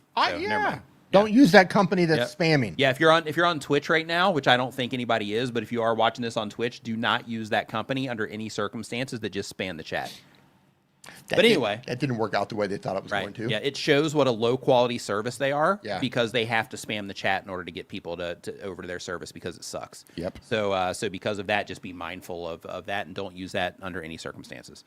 Okay, so I would do that in terms of trying to get as much as you can out of each location that you go to. So it's like, hey, this requires more planning on your end, but it's like, okay, we're going to be going and we're going to be doing these things. So while I'm doing these things, is there any other content that we can shoot while we're there to where it'll help me tell another story for a different video? And if you have the time, and the bandwidth while you're recording one, then working that in, to make sure that you get the other one as well. And I'm going to take this down for 1 second because I just want to skim through one of these videos and just see what this channel actually is doing here. Okay, I think that's them, so that's good. Like I almost feel, yeah, I'm not 100% sure what's, because I see a bunch of other people's content in here too. So I don't know if you're just doing reactions. If so, that makes your batching super easy. Yeah. So like if you're doing reactions to stuff and things like that in your videos, which looks like it might be part of what you're doing, then in that case, super easy to batch this stuff. Because then you already download all the stuff that you're going to be using with permission, of course. And then, once you have all of that stuff together and like, okay, so I got to have an intro for this, for these 3 videos, because these are going to be in my next 3 videos. So let me sit down, make an intro for this video, this video, this video. And then since I have my intros together, now I'm going to make the end of the video. Here's my end, here's my end, here's my end, where I'm going to hand them off to something else. And then for the actual reaction content, you have to go through the process of reacting to it. So because of that, then you would just hit play, you would do your reaction on one, then do it on the other, then do it on the other. And then the whole goal would be to where you're just having those, either a day or, a series of days to where you just focus on, on collecting the content or in creating the content so that you can, publish more frequently.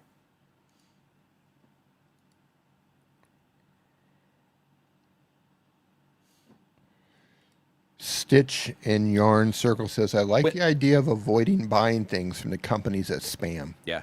You know what my other thing is if I notice somebody using AI like Chat GPT created advertisement, I'm just like, yeah, no. I'm not like, if you're going to shortcut that, and you don't even I use Chat GPT to put a hat on you. Does that count? No, there's like Chat GPT and AI in general. It has like a look when they're making like brochures and they're making all that. It has a look to it. And my thought process is, if you don't even have quality control in your company to regulate this to the point that it doesn't look so generically AI created, then I'm going to assume that that's how you're doing everything. Right. So I'm not going to purchase your product or whatever it is. Just my personal take on that. I still will if it's a good product. Of course you will. Yeah. Let's see here. So one more thing in terms of your shorts to maintain the presence between uploads. So in your case specifically, laterals, I would not publish just for the sake of, of plugging away just to kind of, keep showing up. Instead, I would be publishing because your type of content, from what I'm, seeing on the long form side, your type of content is just primed for shorts content. So because of that, I would definitely be publishing shorts content on a regular schedule, just because what you're doing is a perfect fit for YouTube Shorts.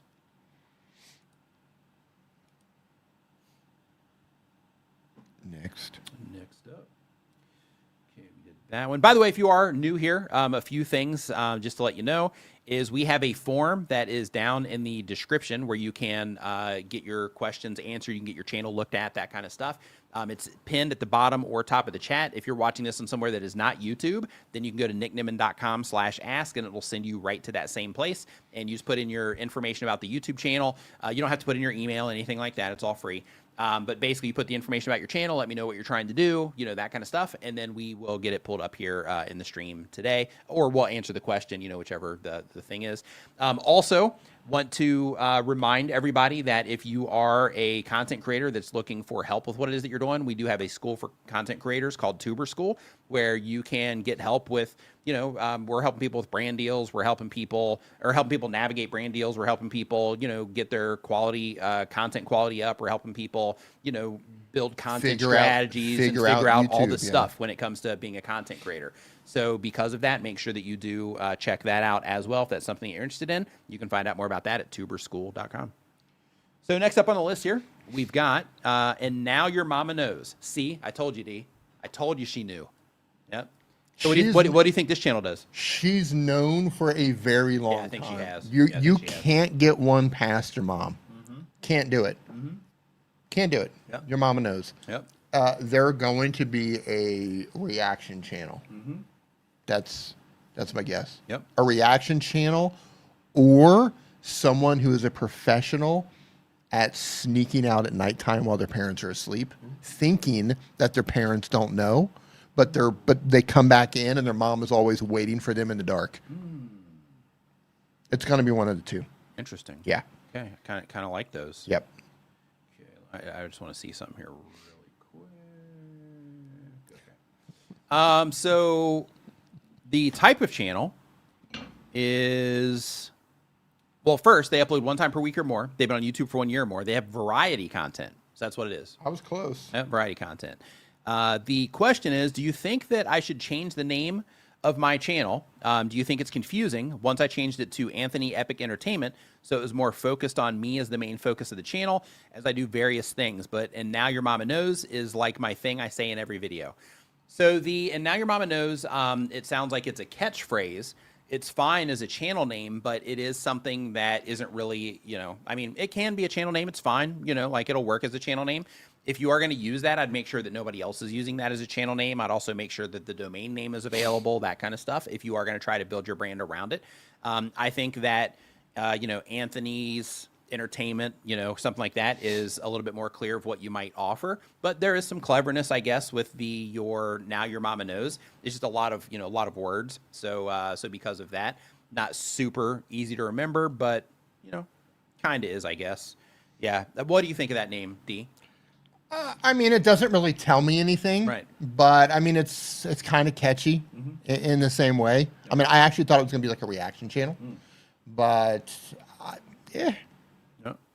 I mean, it stands out. What's your YouTube channel? Now your mama knows. Yep.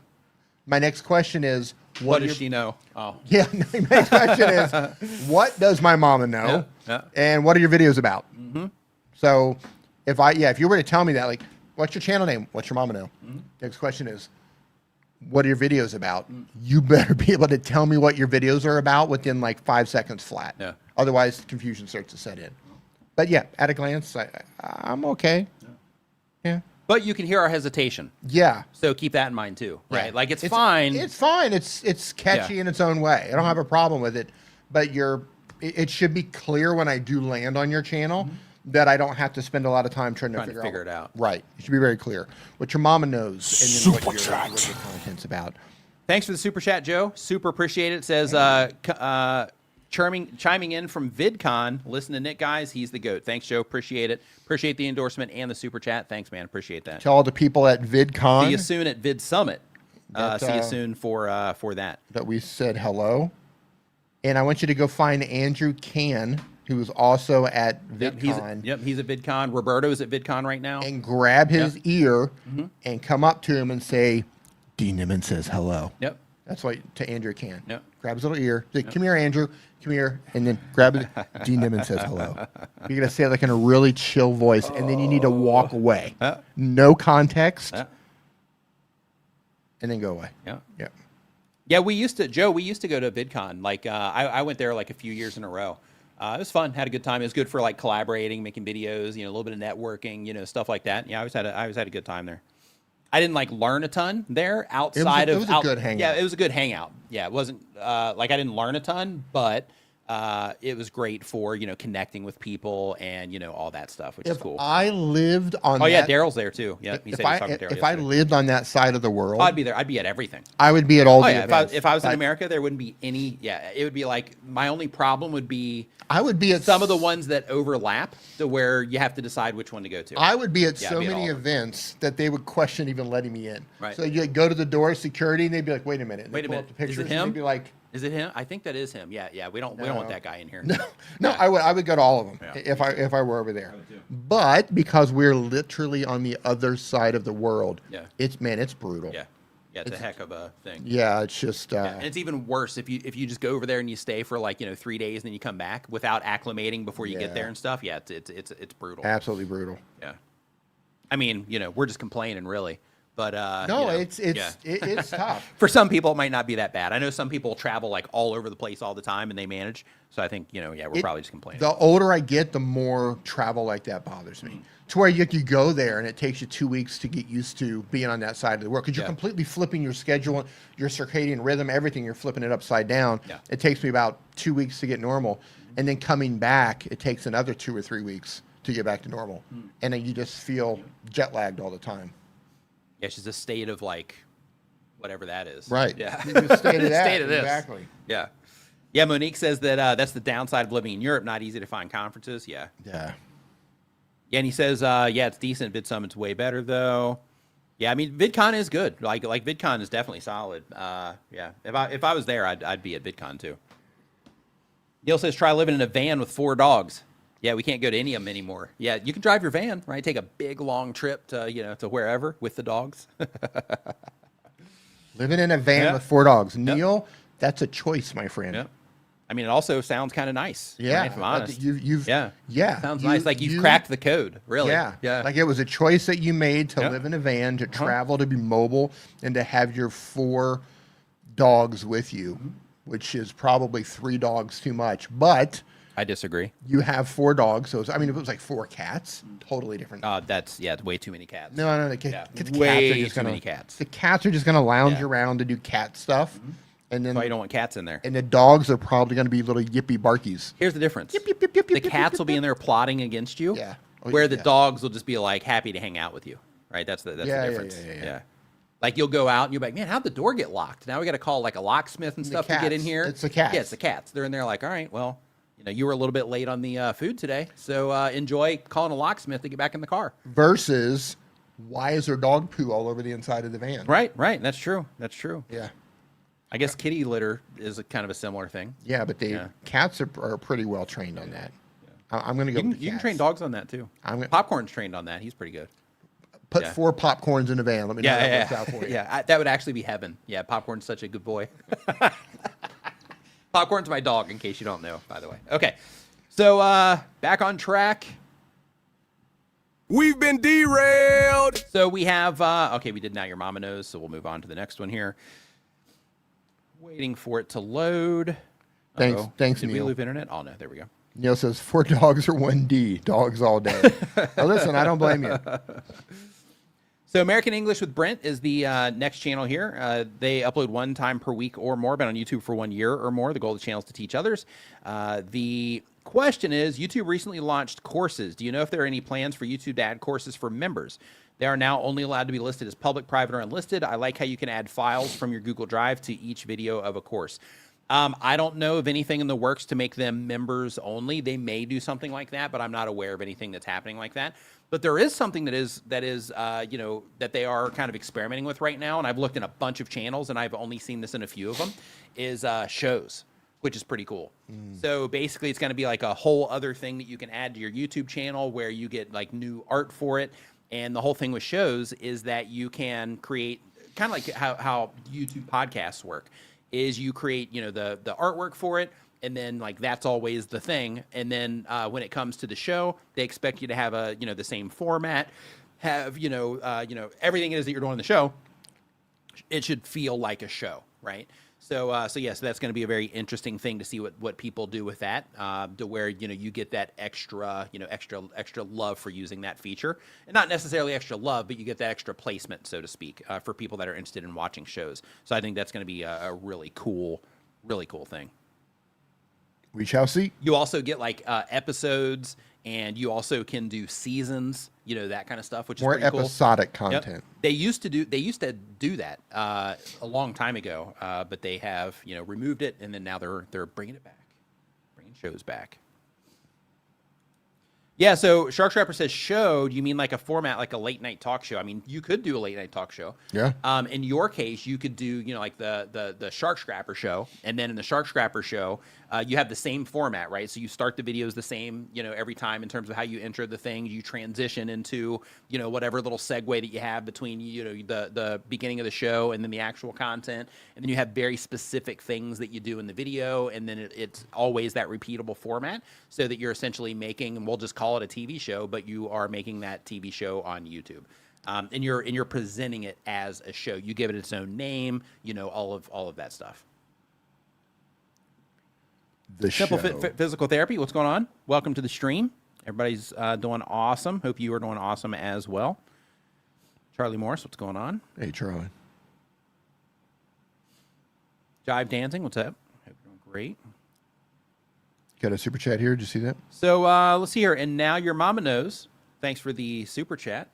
Says, thank you guys always for the advice that you give myself and others. You guys are epic, and Now Your Mama Knows. Boom. There it is. Now Your Mama Knows. Yeah, love it. My mama already knew. Yeah. But now she knows even more. All right. So next up we have, we did English with Brent. If you are new here, just a heads up, just want to let you know, what we're doing here is we are answering YouTube questions. So if you have a question about anything it is that you're doing on YouTube, we're looking at YouTube channel. Hey, Joe, have a great time at VidCon. Thanks for swinging by, man. Appreciate it. Yep.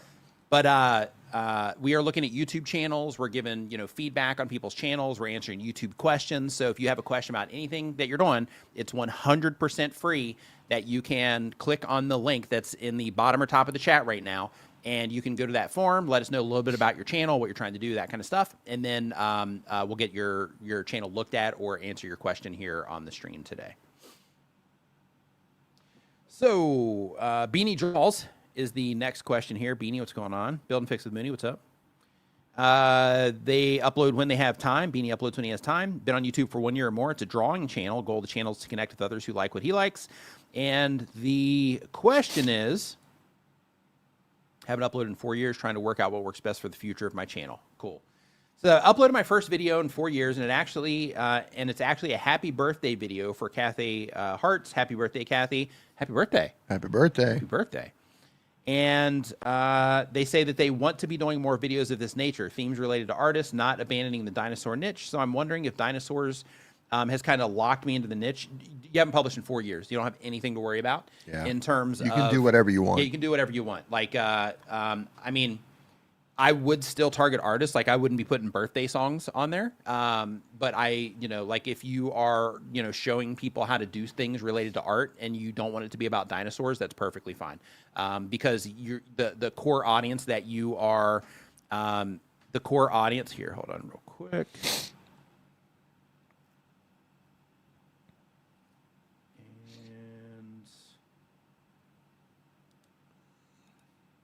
And Are you pulling them up? hold on. I don't know if this was translated and the translation just came out weird. Hold on. I'm going to remove this real quick. Because the translation came through weird. Why is it? Well, it was just borderline. Could have been, kind of offensive towards somebody else in the chat. So I'm just making sure that that it's not. So, okay. So it says, I uploaded my first video in 4 years. It's actually happy birthday from Kathy Fit. Okay, we went through that part. But I'm not abandoning the dinosaur niche, so I'm wondering if dinosaurs has kind of locked me into that, where I shouldn't be making videos like this birthday video. I tried to make the title fitting enough for an art channel, but I'm wondering if I picked a title that works well enough in my channel as a whole, while allowing me the flexibility to pursue topics outside of just dinosaurs. I'm not chasing views. I'm more interested in sharing messages and stories. So if you are still going to be teaching people about about art, and how to, draw and do artistic things, then in that case, I think that it's appropriate for the Beanie Draws YouTube channel. If you are going to be going in a completely different direction, then in that case, I would, in that case, I would not, I wouldn't do that. And like the happy birthday thing on here. I mean, you have, the artist that brought me back to YouTube, and then shout out to her with the, where you add her and stuff.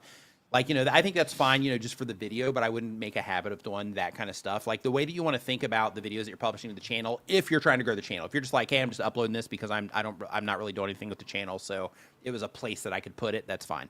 But if you are thinking, I'm going to start doing YouTube again, and I'm going to start doing it seriously, and I am going to try to make my videos do as good as I can, then in that case, I would limit doing things like that. And I would make sure that you are just getting clear again on who it is that you are, offering the content to, what it is that you're trying to accomplish with the channel, those types of things, so you can make the right decisions around it. And if you're going to stay within the art realm, teaching people how to do art-related things, then in that case, I would do it here. But if you are going to start going in a completely different direction, then in that case, I would start a new channel. If it was me, I would start a new channel in that new direction, which is kind of rough because you got 40,000 subscribers on this. But if you're going to take it in a different direction, you have a whole archive here that's going to work against you. So because of that, I would just start new. Pain. Yep. Lots and lots of pain, Beanie. So next up on the list, we've got...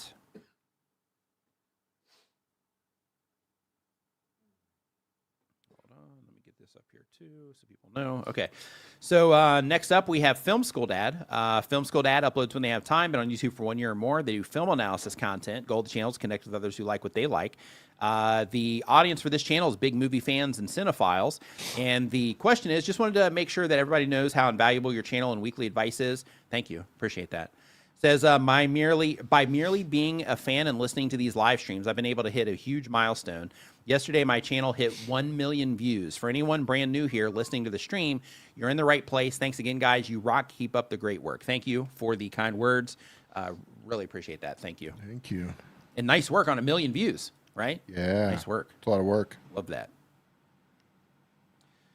So next up on the list here, we have Feel a Cat Gaming. Feel a Cat Gaming uploads every other day. They've been on YouTube for less than 6 months. They have a gaming channel. And on this gaming channel, the goal of the channel is to be a full-time content creator.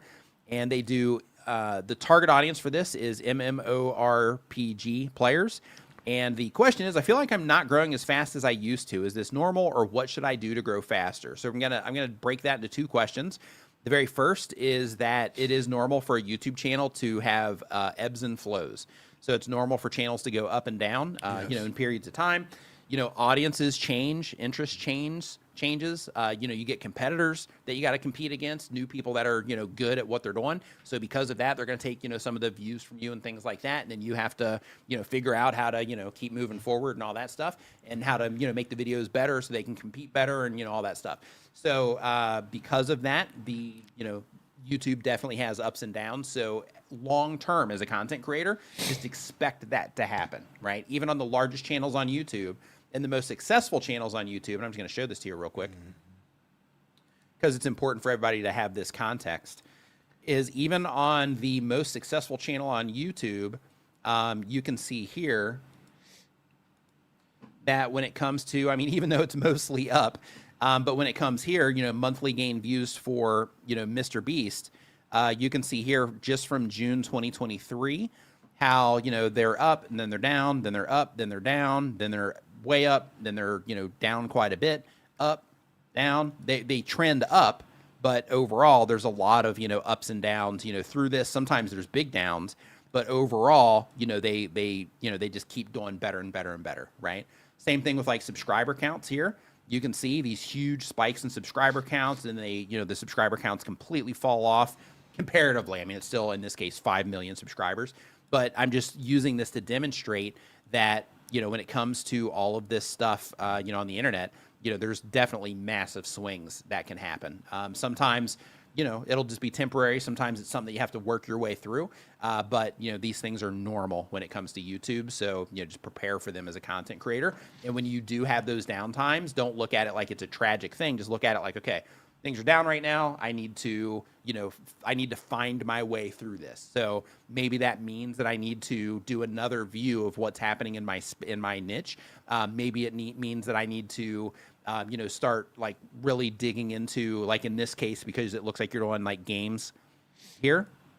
So, you know, maybe I need to start really digging into other communities around this game so that I can, you know, start to better understand what those, you know, viewers that are watching this might want, you know, those types of things. But in terms of what you can do to do better, which was the second part of the question, or what you should do to grow faster, let's see what it is that you are doing with the videos here. So let me pull you up. So right out of the gate, D, do you see anything that they could do better that you'd like to mention before I... Let me zoom in. This is a gaming channel. What are they playing? They're really busy. Most of these thumbnails, to me, yeah, they look really busy, and I'm not sure what's going on with some of them. Obviously, you're putting a character of the game in there. Yeah, it looks like Mid-Game Gypsy might be the name of the game. I'm not sure. Yeah. Yeah, I mean... Or Vigrid Revenge, maybe? I'm not sure. Yeah, so a couple things is, like, right here, I don't know if this is a character in the game or if this is something related to the channel. I'm not really sure. Because it looks here like you have Gypsy build. Maybe that's something that's happening within this game. And then you have... Can you hover? This. Is your hover turned on? Yeah, I think it's off for... Let me see. Let me come in from here. Nope. Let me come in from down here. Nope. Yeah, it's turned off. 1 second. Okay. Hover should be on now. Yep. Okay, so yeah, so it looks like they have this like animated character here. Okay, so they are characters in the game. Yeah, I don't know. This one looks like it's different. Yeah, it doesn't look like that same It person. is. There's that person in the middle. It is. Oh, okay. Yeah, it's the same. Okay. Yeah, so you're doing the right thing in terms of focusing on that character, but I would, you know, just, you know, simplify some of these a bit. Like, for example, on this one. Hold on, let me turn that disable on real quick. One thing, and I'm nitpicking here, is that the colors in your thumbnails look a little dull. They look very dull. Yeah, I see it too on my side. Yeah, I would, and I don't know what you're using to make these. I don't know if you're making them in Photoshop or Canva or something else, but I would increase. This isn't something you want to go overboard with, but I would experiment by adjusting the saturation or the vibrance in whatever it is that you're making these on to add some color to them, little bit of vibrancy to make them stand out a little bit more. Because it's the first thing I noticed is they just seem a little dull. So Shannon from Rooted Home Life. If you look at the chat box right now, you are going to see either at the top or the bottom of the live chat here on YouTube, there's a post pinned by me, and it says to ask your questions or to get feedback. All you have to do is just put your channel into that. And then when you put your channel into that, then I can get it pulled up on the stream, because I pull those out. Every now and then I'll go into the chat and pull stuff out of there. But right now we're focusing on the form where you put that in there. Mm. But basically, just a few things. One, I would simplify them. Like, for example, if you look at this one, you've got all these extra things in here that can just be distracting, right? You have this entire frame that's going around this, and then you have this little squiggly thing up here, those types of things. Instead, this should be focused on like a game character, the logo, and then whatever it is that you are, going to be, it can be text over here, it can be anything like that, but basically, just making sure all of this is focused on, the imagery for the game. Like, you got 10,000 views on this, so you're heading in the right direction there. People are, 7.8 thousand, 4.1 thousand, 1,000. So people are clearly interested in what it is that you're doing. They're enjoying your content. So because of that, you have data on your channel now where you can start figuring out the details of what it is that people actually want from you.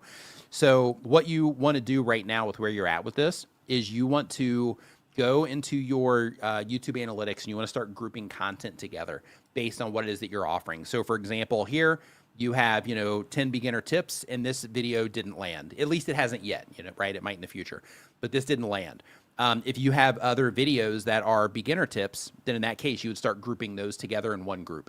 And then in addition to that, if you have ones that are, this is another beginner video, right? So this might need to go in there too. But here you have this new to Vigrid Adventure, everything you need to know. So this is a newbie guide as you have it framed here. So this would also be a beginner video. So you would start grouping these together, like, okay, these are my beginner videos where I make it clear in the packaging that this is for beginners, and the videos that I help people that are just getting started. And then if you have other videos that are like quick tip videos or hack videos or anything like that, not hacking the game, but you know what I mean, like do this and then do this. Then in that case, group those together. And then what you'll start to see is that, this type of video, this beginner targeted video where everything's targeted towards them, maybe those perform better in whatever, metrics are important to you right now for your channel, because you want growth. So we'll say subscribers and view counts. So then what you would be looking for there is you would say, okay, if we just compare those two in terms of like the, quick tip videos versus the beginner videos, then which one of these do people, do drive more subscribers and views? If I take, 10 of each and I put them against each other, which one of those drive more views and subscribers? Because that's what I'm going for right now. And then you want to lean into making more of those if they typically drive, more views and subscribers for you. And then you can kind of rinse and repeat that through all of the different ways that you would break this down. And then by doing that, you just get to compare the different content types against each other to figure out how, people, what people actually want, from the content that you're putting out there.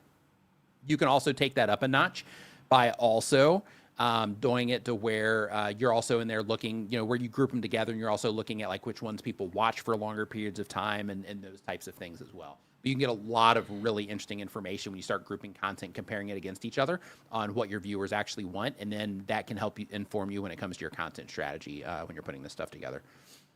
But people are responding. So another thing that I would also do, if you're not doing this already, is like these videos, that you published here, like, 2 weeks ago, for all of these, I would also be experimenting with different thumbnails if you're not A/B testing any of these. And you might already be doing this, but if you're not, I would also be A/B testing these once they settle in a little bit. And once they settle in, that means that, that immediate audience that YouTube is showing them to, they've gotten past all of that. So now you're into more casual viewers, you're into more, people that, maybe have interacted with the channel, in the past, but YouTube is going to be showing it, to some of those people as well as new viewers, and all that. But basically, start testing your thumbnails once the video is settled in a little bit to see if you can find patterns for those audiences too. Because you're clearly resonating with people in some of these, but just making sure that you are being mindful about what works for the people that are really into what it is that you're doing. They're watching your videos already. YouTube's suggesting your videos to them. Therefore, they're gonna respond more positively to the content compared to people that might not be as familiar. So, you want to test against those people that aren't that familiar as well once the video is set in. So if you're not doing those types of things, then you want to start doing those types of things when it comes to the content. Good stuff. So grouping and testing, essentially, right? And both of those are just coming down to analyzing what it is that people want. Neil says, my partner Emma just asked me, is Dee more technical than Nick regarding YouTube, which got me thinking. Is he? More technical? Yeah, so no. Yeah, so when it comes to that, like I enjoy like going in and kind of nerding out on stats and stuff. But I think we're actually one thing opposite. I think so too. On that stuff, yeah. One thing that Dee is really good at is Dee's really good at kind of cutting past like the nerdy stuff and just getting right to like, okay, well, this is what's working for this, and you're not doing that here. Instead of me, I'm in there like, okay, well, it looks like people are doing this, and going through all this like long stuff. Where Dee's like, people are doing this and it's working. You're not doing that, so you should be doing more of this, right? So he cuts through a lot of that stuff and just gets straight to it, which is I'm not a superpower. I'm not a deep stats. Like he'll nerd out in the stats. Like he's already talking about group, and that's super powerful to do that stuff, and you should definitely know how to do it. Yep. But like I tend to look at things a little bit differently. But he nerds out, and I don't. I would say he's more technical. Definitely more technical. So next up on the list, we have Big Belly and Son Trucking. What do you think this one is, Dee? I don't know, but I'm on board. Breaker. Breaker 19 radio pedal, check. Put the pedal to the metal and the thing to the floor. Got ourselves a convoy. Yeah, it better be a trucking channel with a name like that. Right. But I'm all on board. I don't care what they're doing. I'm in. Count me in. Catch you on the bounce around, D. That's right. Yep, catch you on the bounce around. Sounds like a good time. Yep. We need to run some beer to Texarkana and back. Yep. Yeah. So Big Belly and Son Trucking, they upload every other day, been on YouTube for 1 year or more.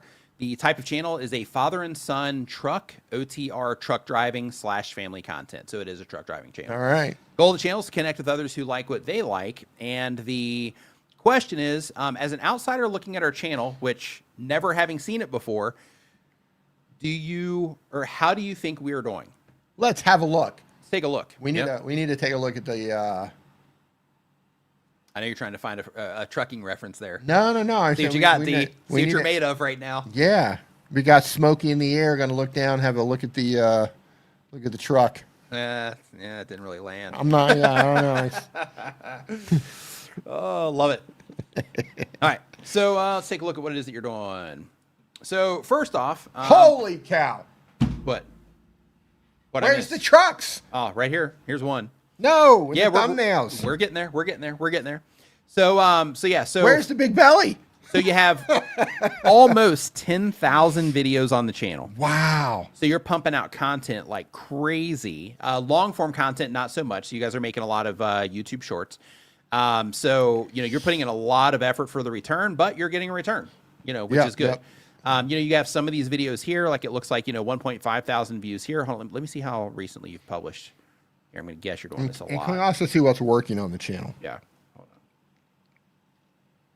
on. Okay, yeah, you're doing like multiple shorts a day. Wow. Yeah, so you're just like, so it looks like maybe you might be vlogging through shorts or something maybe. So yeah, with this, I think that you're doing okay, especially with, how it is that you are, how it is that you're just pumping out content here. I think that's cool. But like Dee was talking about, one problem that you have is you're able to get people to respond to the content. So people are, enjoying what it is that you're doing here. Mm-hmm. However, there are some things that, could make this better. So with this one, you at least see a truck here in the background, right? So you do see the truck in the background.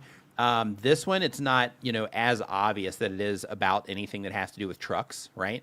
So because of that, I would do something to your thumbnails that puts this, being about the truck lifestyle here front and center when it comes to these thumbnails. So you have an ATV thumbnail here. And the video's about the ATV. Right. Yeah. You have an ATV video here. And at a glance, imagine this shows up in my home feed.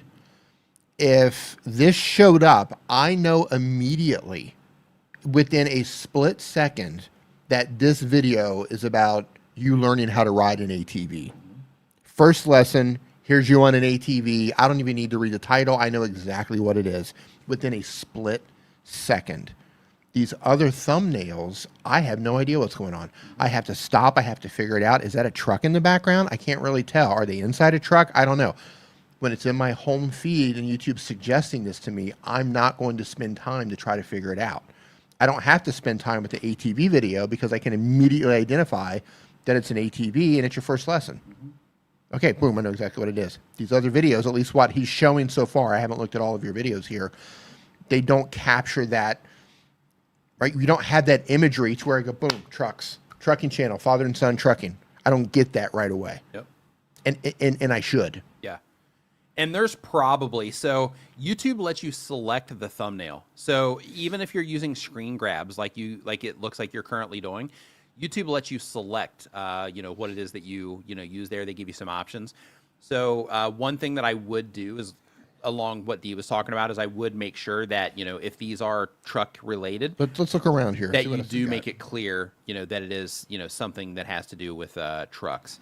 A few other things too is when it comes to all these hashtags that you're putting here in your description, you don't need to do that.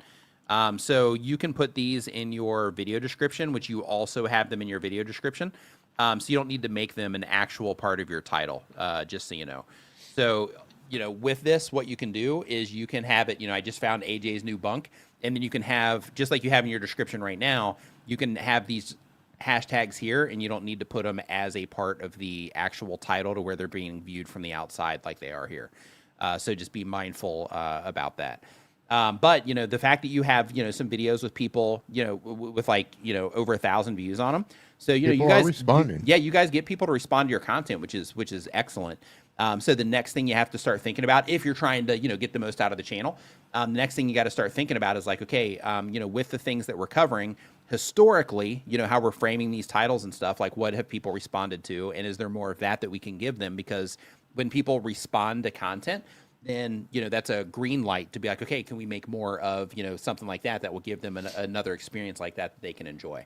And then from there, I would do a lot of experimentation with your thumbnails so that you can, just help people, just see the experiences that you're having and be more focused on capturing people's attention that, care about this type of content. Because here's the thing that's happening to you right now, and I guarantee it, is this video showing up on people's homepages, and because they don't know that it has something to do with trucking, they're just going right past it, right? It's showing up on homepages, suggested videos, showing up in mobile feeds, and people are scrolling, and they're just going right past this, right? You've got 1,500 people that have interacted with it, but the people that you're trying to, to reach with this, which I'm going to assume is, people that are interested in, watching the, trucking adventures, a lot of those people are going to go right past this because they're not going to have any of that context from the thumbnail.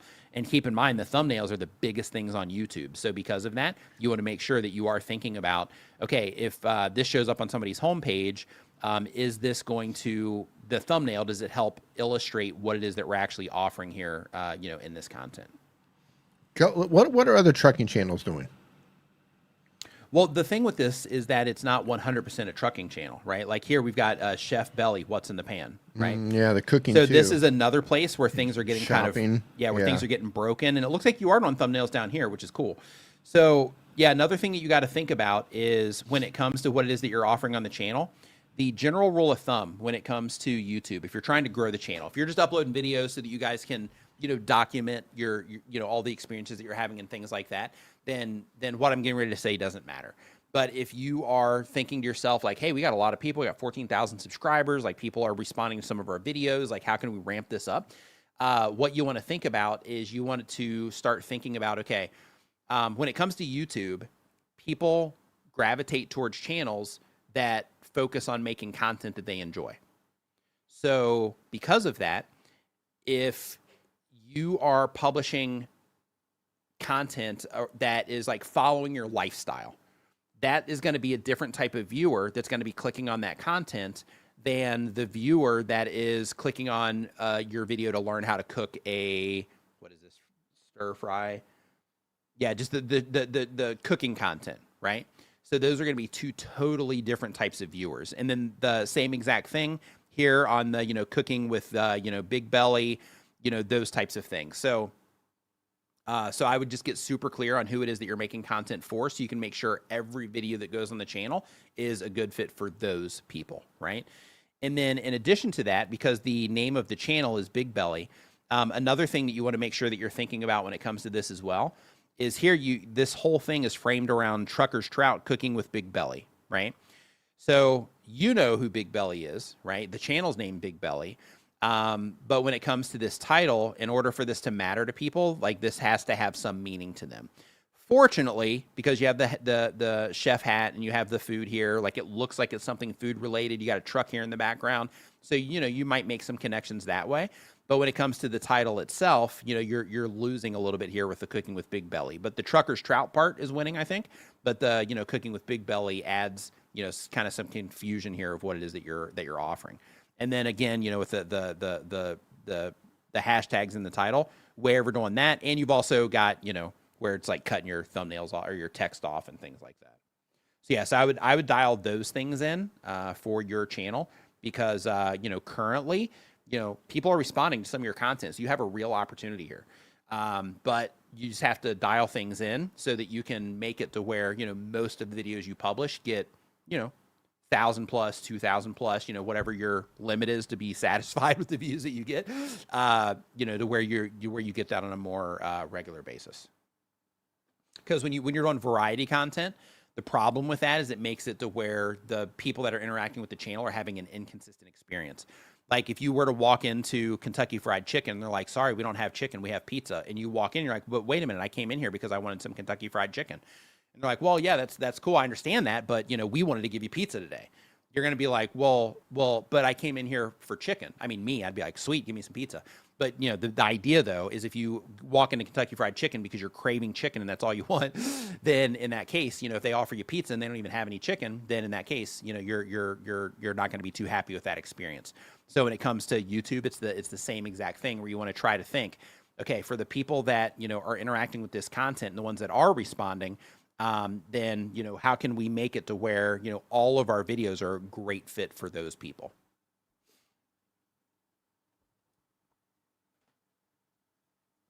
Yeah, Scale Train Station says variety worked when there were only 3 TV channels. Yeah, and, just, when everything is controlled, right? So just TV in general, they can have variety shows, things like that, and it's all controlled, right? Because it's all kind of locked down. But when it comes to YouTube, there's such a plethora of content that, it's unlimited. Like you can just sit there and just look all day. I mean, technically not unlimited, but sort of. Where you can sit there and look, all day long for stuff to watch if you want to. So you have to be able to just nail it when it comes to grabbing people's attention and providing them content around the things that they care about. Next up on the list here, we have KRDP Gaming. They upload 1 time per week or more, but on YouTube for less than 1 month. They do gaming content. Goal of the channel is to be a full-time content creator. The question is, would it help me to get on a schedule, meaning Monday, spend the day toying around with making thumbnails, then next day, spend the entire day experimenting editing to better improve and put into practice something new that I learned, or would it hurt me more than if I didn't do this scheduled routine? So I believe that you should absolutely, without question, have time where you are improving your skills. So when it comes to YouTube, there's just a lot of stuff that you learn over time. And, those things that you learn over time can just help you do, a little bit better, a lot better, depending on what it is that you're learning and the skill that you're working on. So because of that, I do think that you should absolutely be working on, skill development on a regular basis. And even, like if you have experience, for those of us that have, experience doing this, we got to do the same exact thing still. Right. And because, maybe you don't nail it all the time, or maybe, there's stuff that, you got to work on. And because of that, you just keep working on, polishing that sword, so to speak. So yeah, I absolutely recommend that you do, pick time for skill development. And when it comes to that, all you got to do is just ask yourself, okay, when it comes to my channel, what are the things that I know that I'm deficient in? and then write those things down. It could be coming up with video ideas. It could be titles. It could be, the actual video content itself. It could be, your intros. It could be telling a good story, anything like that. But whatever those deficiencies are, write them down and then just pick something, right? Out of those things, pick something and say, okay, this is something that I know that I'm deficient in. And because of that, I'm going to work on this until I have a better understanding of it or until I can do it better. And then once I can do it better, then once I can do that, then I'm gonna start working a little more on the other thing, right? And then just keep, kind of rinsing and repeating that process. Yeah, and Larry mentions, says 2 steps forward, 1 step back. With each new unlock, YouTube will still humble you, 100%. Yeah, so spending that time and dedicating time to, to working on it. Because, like when you're in motion, especially if you're busy, like, because a lot of people, most people that make YouTube videos, they're not full-time YouTubers, right? They're people that, have, jobs and in addition to, their social lives and families and all that stuff that, that you have to manage. So because of that, it's really easy to go long periods of time without, refreshing yourself. And because of that, it can cause you to, just not be as good at it because you're not practicing, or it can cause you to fall behind a little bit, whatever the thing is. But the idea is that when you are continually working on the skill sets, then you're actively engaging in the craft all the time. And when you're actively engaging in the craft all the time and you're developing your skills, you're also going to start noticing additional things as well. And it's just going to open you up, completely and help you get better at all this stuff. There's a lot to learn. There's a lot to do. And it's always evolving. Because YouTube is always changing. Yep, and other platforms too. Other platforms right? too. Like it's all the way across the board. Yeah. That's why even, like for those of you that have jobs, like, there's a lot of, jobs like corporate jobs where they have, and, other jobs too, where, they have regular training that they give, employees in order to keep them sharp. Right. Like when it comes to YouTube, if you want, results and you want continued results over long periods of time, you have to make sure that you continue to polish the sword over time. Yeah. Managers Mike podcast says schedule time away from the screen too, and that helps recalibrate your mind 100%. Yeah, giving yourself breaks and things like that to where you can kind of let your mind wander. For me personally, like I find a lot of value in those types of things too. What were you gonna say, D? If I were to pick a single skill, I mean, you have to learn lots of skills to do this successfully. But if I were to pick one where I would say lean the most into this, I'm going to give you 2. And say lean the most into these if you have to prioritize them. My first one would be learn how to choose winning ideas. Learn how to identify topics that a broad audience would be interested in. That would be the first thing. The second thing would be learn how to become an effective communicator. Learn how to articulate things in a way so people want to listen to what it is that you have to say. Those would be the 2 skills that I would suggest. Well, what about you? Man. I mean, you have to learn a lot. But like, if I were to prioritize them, I think communication. Yeah. Yeah, definitely number 1. Yeah. And ideation would be number 2. Same thing. Yeah. So, but yours is backwards. Mine's ideation first, communication second. Yours is communication first, ideation second. Oh, there you go. Yeah. Yeah, because like, the good idea can get you a very long way. Yeah. But you need to be able to present those ideas and put together content around those ideas. But even with those things, right, like when it comes to, presenting those ideas or the communication, even with those things, like there's a lot, just in those too, right? So, and also like when it comes to thumbnails, right? So when it comes to thumbnails, you stack up, a bunch of things.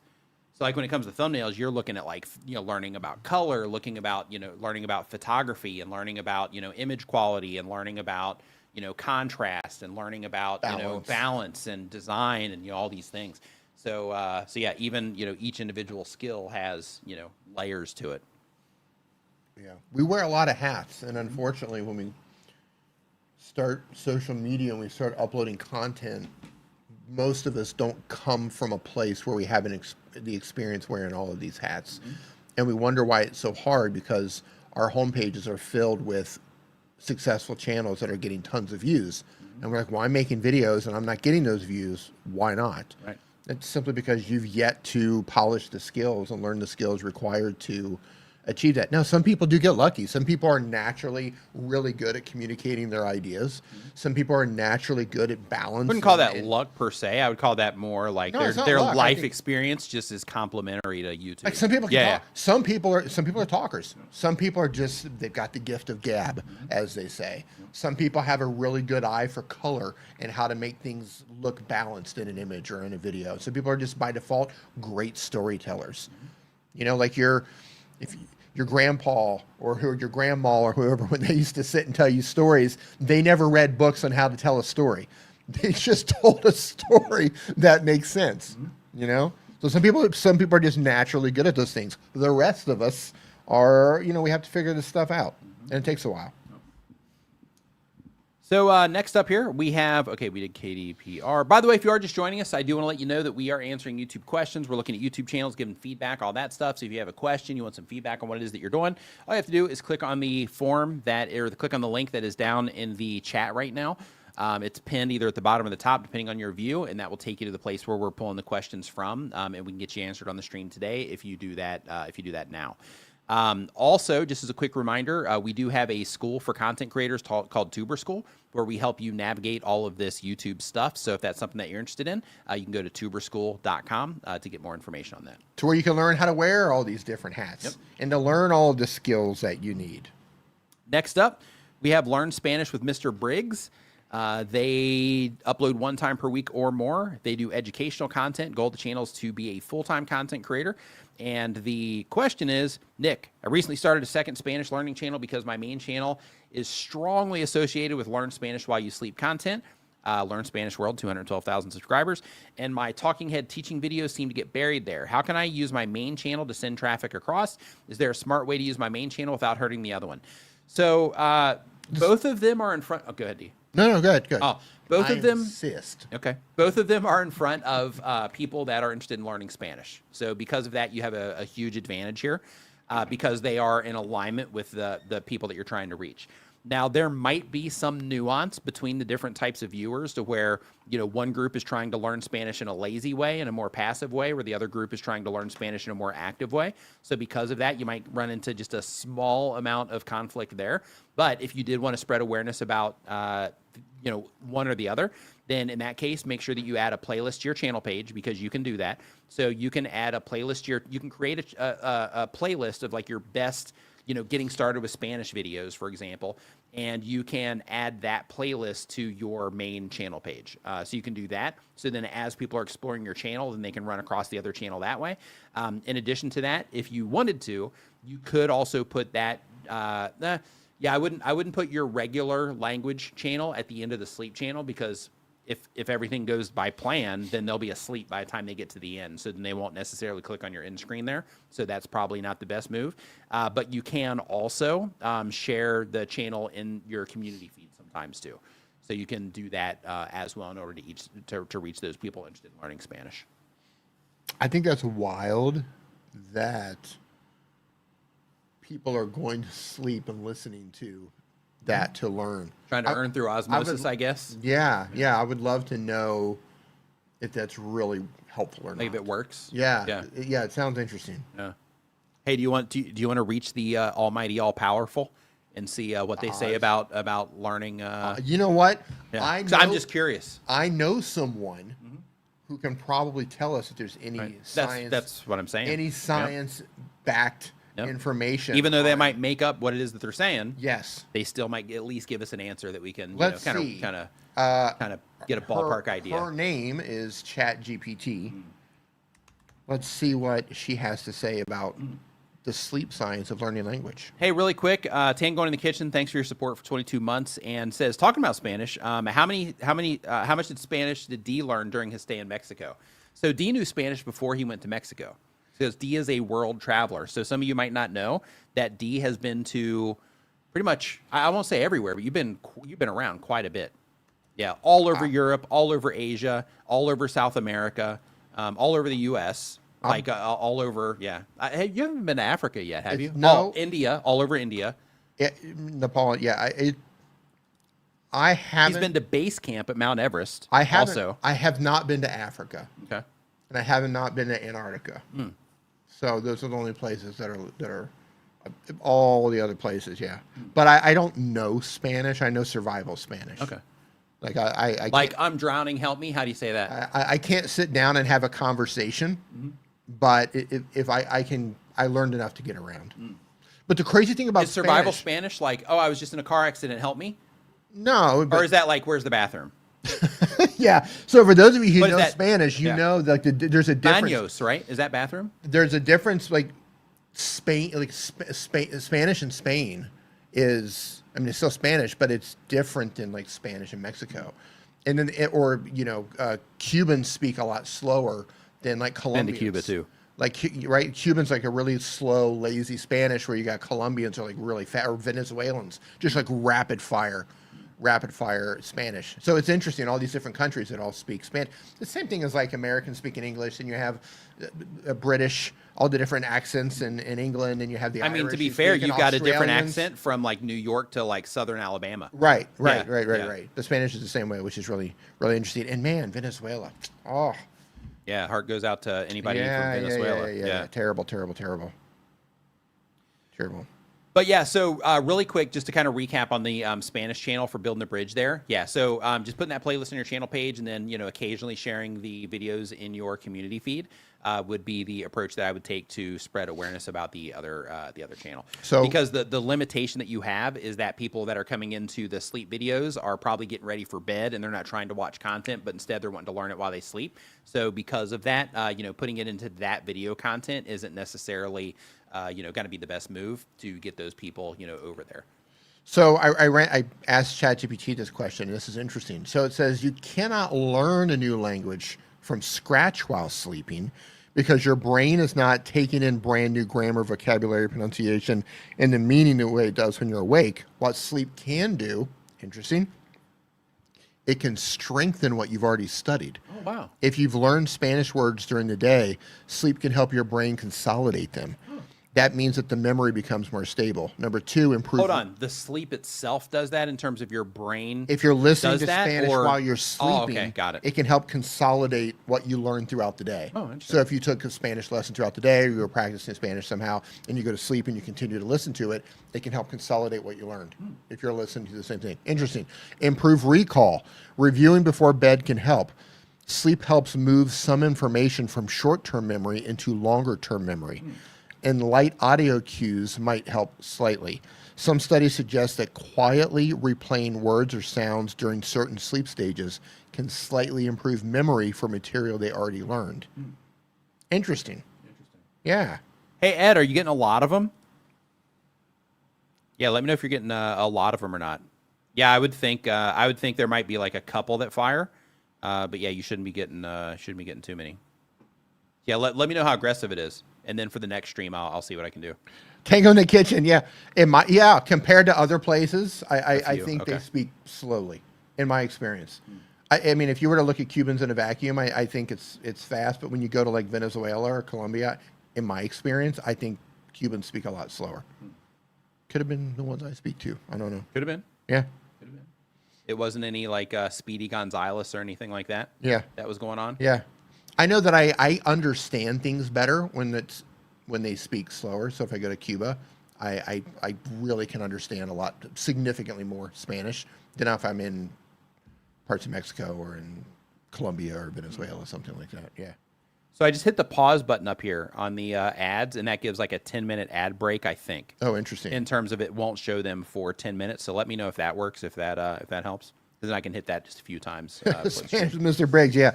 Chilean, we speak the fastest. So let's see here. So next up on the list here, we have Phantom Quartz Tide. Phantom Quartz Tide uploads when they have time. They've been on YouTube for 1 year or more. The type of channel they have we'll answer later. And the goal of the channel is to connect with others who like what they like. And they are having trouble getting content out. And they have two questions. The first is, what will D make of these random words I had AI generate for the channel name? The second is, do you have any tips to keep focus on generating content? My channel is Scale Train Station, is about model railroads. I have a whole list of great ideas and plans for them, but I seem to have a lot of difficulty actually shooting the video. I get derailed, and that's pretty appropriate for a train station channel. I get derailed. Yep, I get derailed a lot. My videos tend to take a lot of time because they involve building something. But even considering that, I'm going way too slow, and I don't know how to improve. Okay, let me take a look at your channel, and then we will go from there. Homrad Repair. Speedy Gonzalez. No, that was cartoons. And his cousin, was it Slowpoke Rodriguez? Slowpoke, yep. So I'm going to pull up the scale train station because that's the channel that you're talking about, I think. Oh, yeah. So let me pull that up really quick.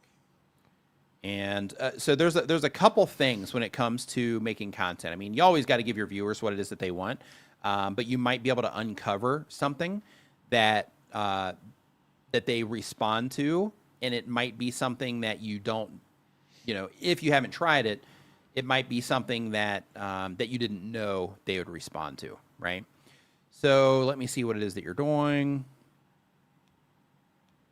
Okay.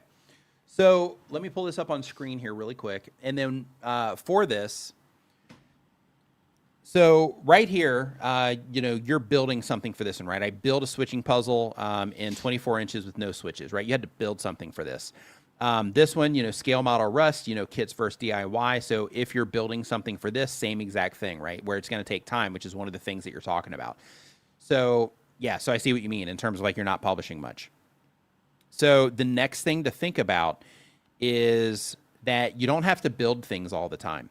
So if you are, making content to serve train enthusiasts or model train enthusiasts, then in that case, you can also just highlight different things, and you can give people lists of things to where, I don't know if you are comfortable on camera or not, but if you are, then you Even if they're not, they can still show their hands. Yeah, you could still just do what you're doing here, right? Yeah. With showing the hands. But basically, you could make videos that are, 5 things every model train builder needs in their kit. And then with that, you don't have to build anything. All you have to do for that is you look at all the tools that you have, and you look at, all the necessary things that you need for your thing, and then you make a video about that, right? And there's one video to where you're, just talking about those things. The next video could be, avoid these, X things when you are building your model train sets. And then with that one, it's just conversational. Maybe you have B-roll where you're pointing out specific problems that you had on specific things, stuff like that. So the idea... Go ahead, D. Oh, and in addition to not building, like you can just instead of here's how you build the entire truck and paint the entire truck, it could be how to age something, right? How to make something look rusted. Just a very specific problem that people have. How to do this one thing. So you're not building the one thing, you're just making a video showing how to add a certain effect on one thing, or how to connect a certain thing. Yeah, but basically, like any tips and tricks that you have to where you don't need to build is a thing that you can make a video about, right? And you've gotten a big response from some of these, right? So with these, you have these challenges involved with this one, right? Can we make it happen? So you've got this challenge involved with this one, but you're building. So if you know yourself, because you got to always, play with, what it is that you like, okay, this is how I operate right now, so I'm working on it, but, this is how I know that I currently operate, so how can I work within that while I'm trying to, improve? So with this, that it takes you a while to make these videos. So because of that, still make these videos, but when it comes to the videos that you're going to put in the middle of them, just share tips and tricks about what it is that you're doing, because you know enough about model trains that you're making an entire YouTube channel about it, which means that you're into it, you understand the like all the stuff when it comes to model trains. And because of that, you have a lot of valuable information to share. So I would embrace that information that you have on all the little, tips and tricks you've learned along the way. And I would use all of that as filler content. And not even filler content. Like I would just make good tips and tricks videos that I would put in between. So it wouldn't be filler. It would be actual good content that people can get value from. And then as another part of that, how to build, let's see here, train set. Let's see here, train set unboxings, toys for kids, train set build, train setup, train set scale sizes, right? So here are, 5 train set scale sizes, to help you build the best, train set or whatever. Those are the types of things that you look for. Train set Okay, tips and tricks. Yeah, maybe not so much. Model train. Here we got model train layouts, model train scale, model train crashes. Let's see here. Model train videos. If you're teaching people how to build, I wouldn't necessarily put up videos of just, kind of running the train, so I wouldn't worry about that one. But basically just trying to find like all these things that that people might be looking for around the model trains. So let me do how to model train. How to make a train horn. Okay, maybe not the best fit. How to make train wheels. These types of things that you can find that might be quicker, right? To where you can answer these questions for people that are looking for them. And then this gives you the opportunity also to, to kind of fill those gaps that people need as well. And then as you start doing this, you have these bigger videos that take you, that are 30-minute videos that take you all this time to make. And then you have some shorter, tips and tricks videos. So what you do here is you start creating like an archive to where as people run across your channel, they're like, oh, cool. They're showing me how to do all these like complex things that take a long time and that I can follow along and do myself. But then they're also sharing like all these little tricks along the way that, that can also help me improve my sets. From talking about the different grasses to use or why you would use this grass over this grass, why you would use this paint on your train sets versus this paint on your train sets, like those sorts of things. But if you, start breaking things down to, what do people need to know about making model trains, then you're going to have a lot of material that you can work with. And you can start by just going up here and looking here. Or there's also a website called Answer the Public, which is really good for this sort of thing.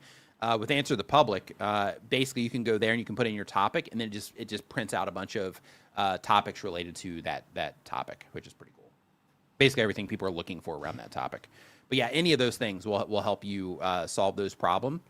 Solve those problems. You just have to decide, on if you're, willing to make those shorter videos and just share what it is that with others to help them make better train sets too. While you were doing that, and I had ChatGPT open, I was just curious why some places speak Spanish at different speeds and stuff like that, because we were talking about that. And I closed it down, but it was interesting. I never thought about it before. They were saying some of the places, like it might feel slower just because of the cadence that they use, to where it's not actually slower. It's just that the rhythmic pacing that they use might be easier for you to understand.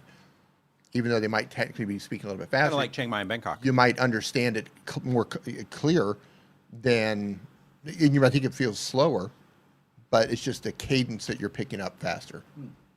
Yeah, interesting. It's one of the things I love AI for, and it could have totally made that up too. It could be totally hallucinating. It's like, yeah, this sounds like the right thing to say. But it's one thing I really enjoy about AI is even if it's wrong, it gives you things to think about sometimes. Yep. Yeah.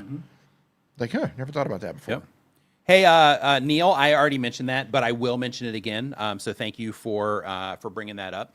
So yeah, really quick, just as a reminder for those of you that weren't here when the stream first started, I do want to let you know that right now, and let me kind of scroll down to this really quick, just so I can share it on screen so you can see what I'm talking about. So if you are watching any of my videos, which by the way, go watch the last one that I published. If you are trying to figure out ways to feel more natural on camera and communicate better in your videos, it's a good video for that. But the people that were commenting on that video, I'm getting messages from people saying that I am being impersonated, and this email right here is the email that's going out. So as a heads up, if you are watching my videos and you're commenting on my videos, I'm not going to just send you an email out of the blue. If you are on my email list, then in that case, yeah, but it won't come from a Gmail account. It will come from nickniman.com, or it'll come from tuberschool.com, or it'll come from one of my product names.com. So like creatordashboard.com, newcreator.com, or newcreator.app, that kind of stuff. But it's not going to come from a Gmail account. If you know me, it might come from a Gmail account. But in terms of like cold outreach, I don't do that. So because of that, if you get this email, I just want you to know it's a scam. So this email, the address that it's coming from is Nick Nimmin with 2 I's in the beginning, Nick Nimmin support. I do not have that email. That is not me, but they are responding as me. So I just wanted to bring it to your attention so that if you get this email, that you know not to answer the email. So thanks, Neil, for reminding me to mention that again. Super appreciate it, man. So now I have to think about the possibility that if I were to receive a video sent to me, or if somebody calls and I pick up my phone and it's like, okay, and then it's like a video of you and you're like, hey man, they're holding me for ransom. I need you to send over like 2 Bitcoin. And now I have to worry about somebody making like an AI version of you to try to dupe somebody. I mean, just I'll video call with you if I need something like that.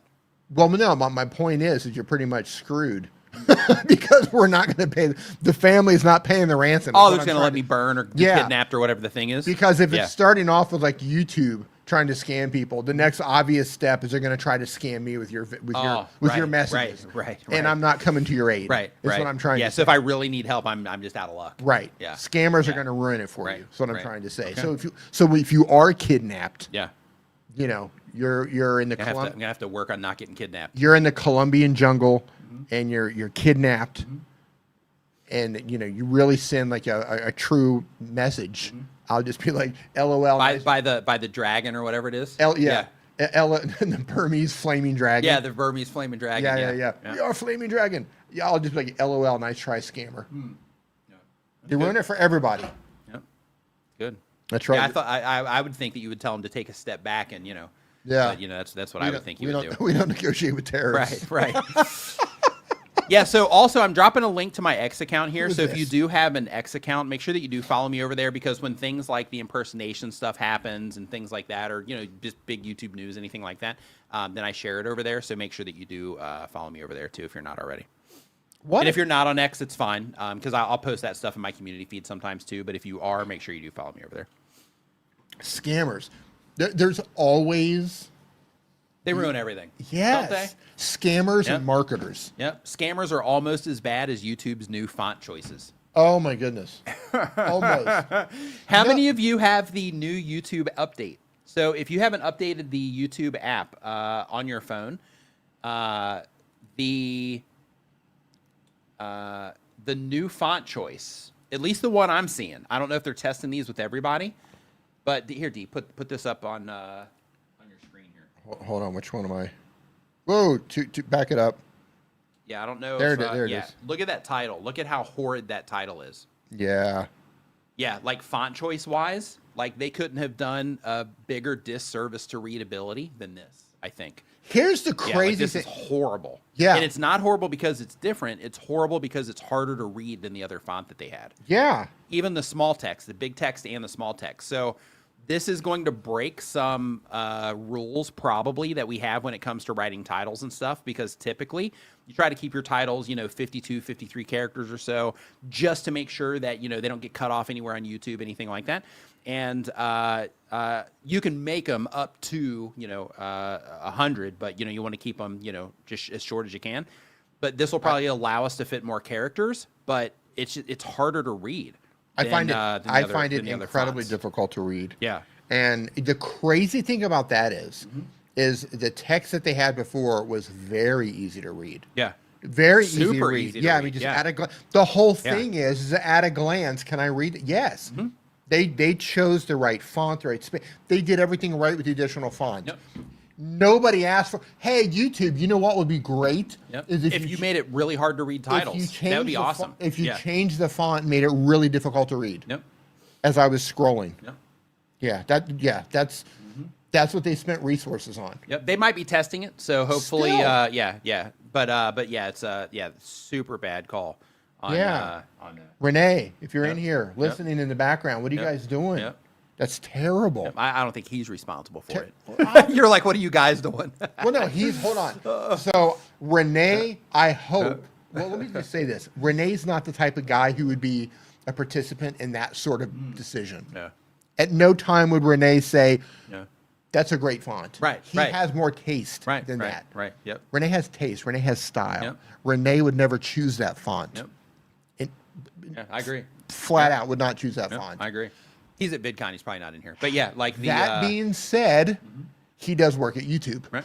So when I say you guys, he is the collective. A part of that, The guys, even though he did not actually make the decision himself. He can let the team know that it's hard to read. Yeah.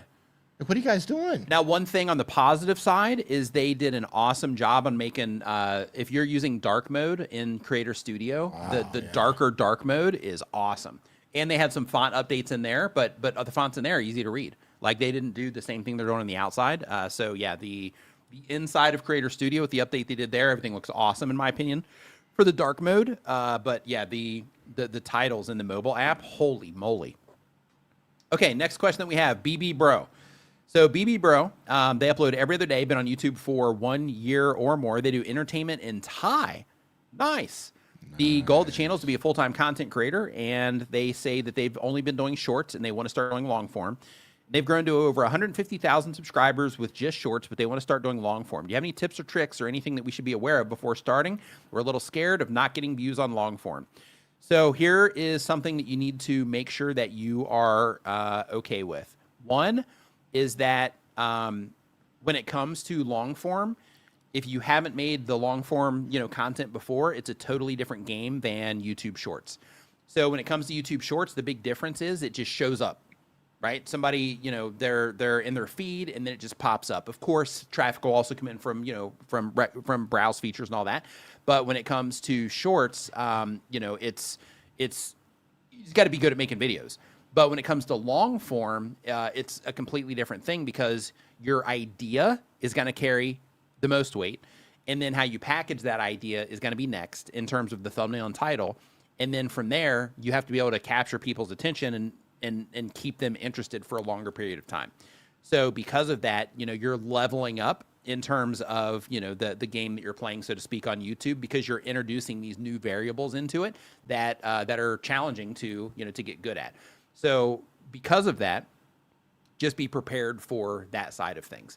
In addition to that, when it comes to long form and just being worried about not getting views on it, don't worry too much about not getting views on it because, you are getting views on your shorts and you'll keep getting views on your shorts, because you know how to make shorts. So, you'll keep getting views when it comes to that.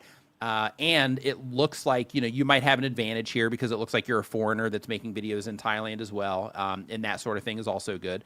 But there are a couple of things, though, that I do want to just mention here really quick is, you know what? Well, yeah, it's not doing it on everything, but like right here, on this, if you're doing these in Thai language, I would also make sure that all your text is in Thai language. Some of this might be getting translated on YouTube side, but because I'm still seeing Thai language here, I don't think that it is. So make sure that if you are doing these in Thai and you're trying to reach a Thai audience, it's possible these are being translated, but if they're not, then I would make sure that your titles are also translated into Thai. But when it comes to, I'm not seeing translations here either. So when it comes to your long form, though, don't worry too much about not getting views on it yet. Instead, be like, okay, the approach is I have to learn how to make long form content. I know how to make shorts now, and I can get a response from there. And you've also had a lot of people interact with you. So you had 351 shorts, 112 million views. And if it's Thai people, and it's 112 million views from Thai people, then when they see you in the thumbnail, I would definitely put you in the thumbnail.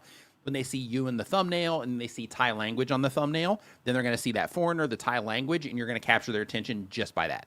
And then from there, whatever the title is, that will encourage them to come and watch. But when it comes to that, like, you'll probably do fine. Especially if you're, fluent in the language, like, you'll probably do fine. But I would just be mindful of the extra skill sets involved in terms of doing long form content, and just look at it like, okay, I know how to do shorts. We got that. Now I need to go through that process of learning how to do long form content. You might nail it right out of the gate. You might do fine.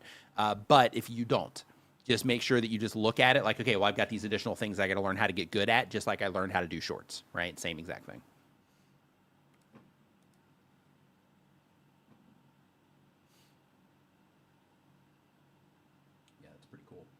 So next up on the list here. Tish says dark mode always.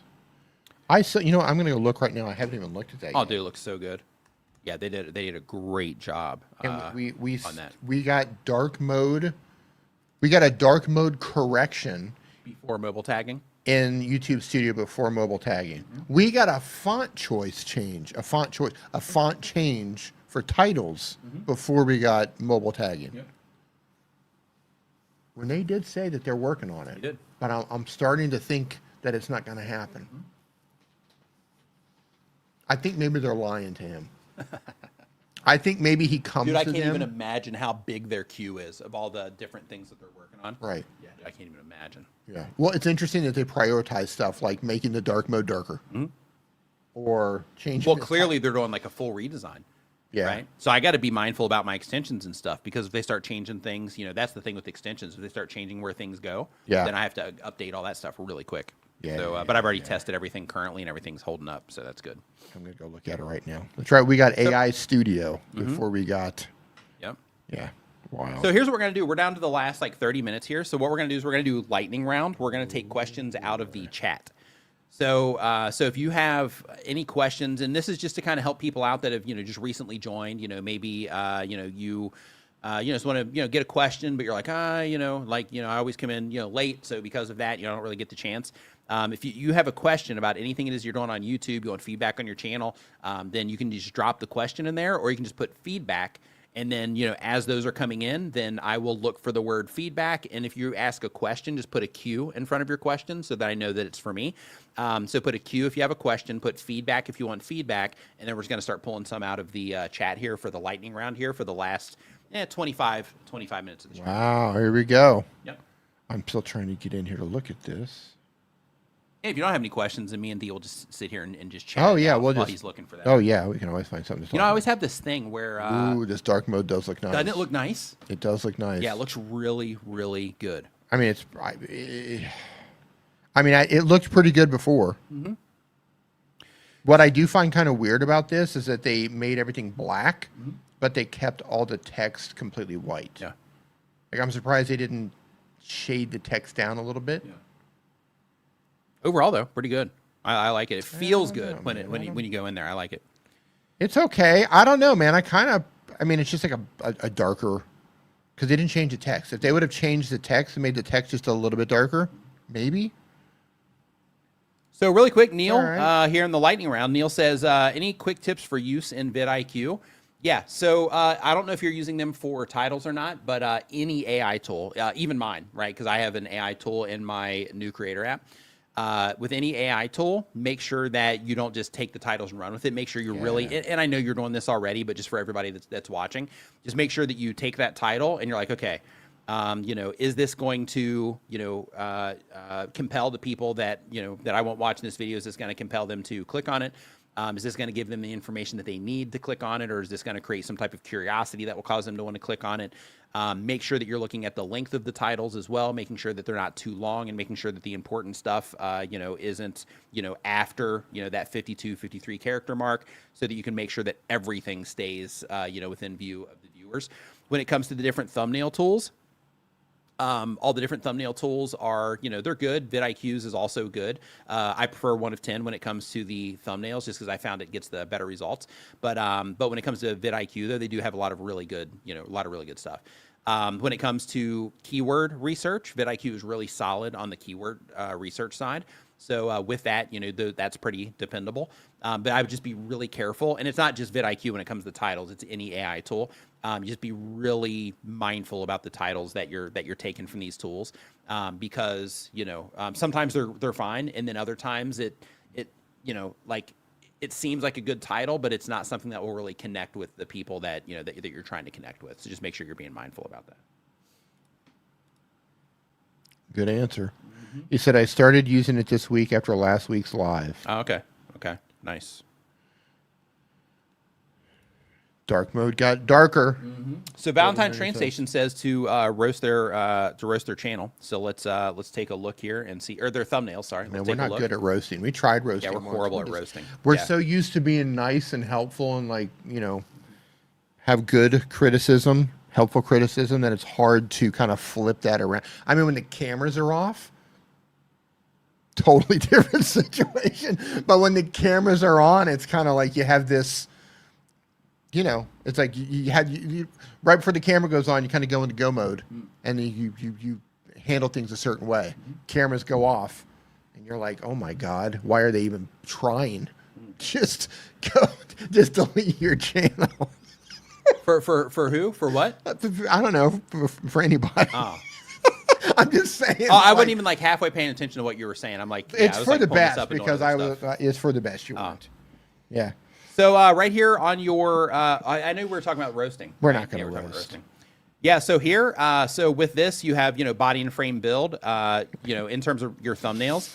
So this is fine, and it shows that this is weird, but you don't get the real context until you look down here at the title. So for this one, I would change body and frame build, which doesn't really mean anything, to, the world's smallest Winnebago, and then with an arrow coming down to the Winnebago. Because the whole idea with this is, the body and frame build, even though this is about building it, which is fine, but the body and frame build, in terms of it standing out to people, this isn't, super interesting. But if you have your title, which I think is interesting, then if you have the world's smallest Winnebago and then you have an arrow going down to the Winnebago, then there it's like, oh, this, wonder what this is, right? So I would definitely change that up when it comes to that one. And then when it comes to the ideas, and this is where coming up with ideas is super important. Look at that old truck. But like this one, right? Like, how bad is the rust on this 1970 GMC truck? My Facebook Marketplace find. So with this, I want that truck. you had 284 people, interact with this, which is fine. But this is another one to where, the idea and how you're framing this might make a difference in this video. So how bad is the rust on this 1970 GMC truck? So just that part right there, you got to think about for this. There might be a lot of people that are interested in this, but when I read that first part of your title, I think to myself, like, I wonder how many people would click on a video, like they're on YouTube to learn about stuff, to be entertained, all that stuff. So if one of those people were to see this on their homepage, like, why would they click on a video that says, how bad is the rust on this GMC truck? Like, how is that meaningful to them, right? And you have that it's your Facebook marketplace find. But when it comes to the ideas and how you're presenting these, what you want to think about is, how could I make this a video to where if it shows up on somebody's homepage or suggested videos, instead of them going past it, they feel like they need to check it out. And one of the ways to do that is by using curiosity. So one of the things you could do here is, I got this, 1970 GMC truck off of Facebook Marketplace, and you won't believe, what I found. Right. And then that way the whole thing is framed around like how much, how rusty it is or whatever. Or, and I don't know if it'll hold up, or let's see if it holds up, or, something like that. But the idea is to try to generate some type of curiosity with the full package in a case like this. And then here the heart comes out. Saving. What are they trying to do with their channel? Because I know they bought an old gas station and all of that stuff on Route 66. But what's the scroll up. Hold on. And then like on this one too, where we have the heart comes out, saving a 1957 Cherry shop truck or Chevy chop truck. Same exact thing with this one, right? One, I would put the truck in the photo, kind of like you're doing with these. I would put the truck in there, and then from here, like the heart comes out, not super compelling, and then the saving a 1975 Chevy shop truck. That part's a little bit interesting, but still not just super compelling, where if it shows up on a on a homepage where you'd be like, oh man, I got to check this out, right? But I think the heart comes out part actually complicates this title. What were you gonna say, D? I'm just curious what his entire channel is about. Yeah, it looks like they're fixing like vintage stuff. It looks like a nice mix of stuff. So we have, if we go back 9 months, then we have can I build a micro RV using only Route 66 trash? A rusted truck, an old road, a story worth saving. This too. Like you're being kind of informational here, but in terms of the compelling side, like that's the side in terms of making people feel like, oh, I need to see what happens here. That's the approach that you should start taking with these videos, because you're taking like the time to put the videos together, and these are some long videos on some of these. So because of that, before you make these, one thing that I would do is I would sit down and I would think to myself, okay, if we're going to make a video about, this old truck, like how can we make the entire video, not just the thumbnail and title, but how can we make this entire video something to where we can frame it in a way from the outside in terms of the thumbnail and title, to where if somebody sees this on a homepage, they're going to be interested enough. Even somebody that doesn't even care about old trucks, they're going to be like, oh, I want to check this out. But especially people that do care about, old restorations and stuff like that, to where it'll make them be like, oh yeah, I need to see, I got to check this out. It's going to be awesome, right? That's the way you want to approach it. And then from there, once you have that idea, then you want to start thinking, okay, this is the idea. This is how we're going to make it a super interesting video for people that are interested in old restorations. Now, how are we going to package this up in a way to where if they see it, it's going to be really hard for them to pass this up without clicking on it if they're into old restorations, right? So I would definitely do that when you're coming up with your ideas, because you're like heading in the right direction. You've got something that's very interesting, right? Because you are doing all this stuff on, like Route 66 and all that, and it's, based around old restoration. But I think that the thing that you're missing here is that, these just aren't being framed in a way that's super interesting. So what are your thoughts, Steve? I'll ask again, what's the channel about? Looks like old restoration stuff. What does he say it's about, though? What's he saying about? Yeah, I'm not sure. Did they... I mean, you're on the It says, I have a channel review with Daryl in a few days, so they can figure out their lane. Yeah, so they're not really sure, actually. They're just kind of up in the air right now.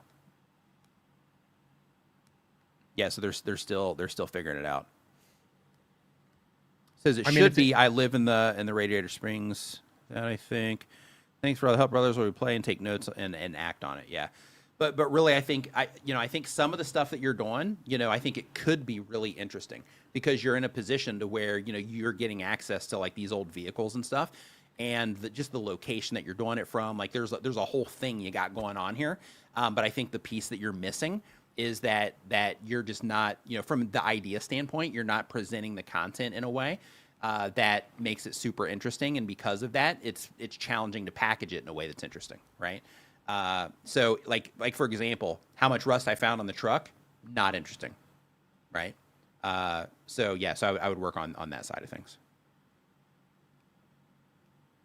Yeah, I mean, I think the potential's there. I mean, it's an interesting area. It's got a cool gas station. It's got all these vintage vehicles.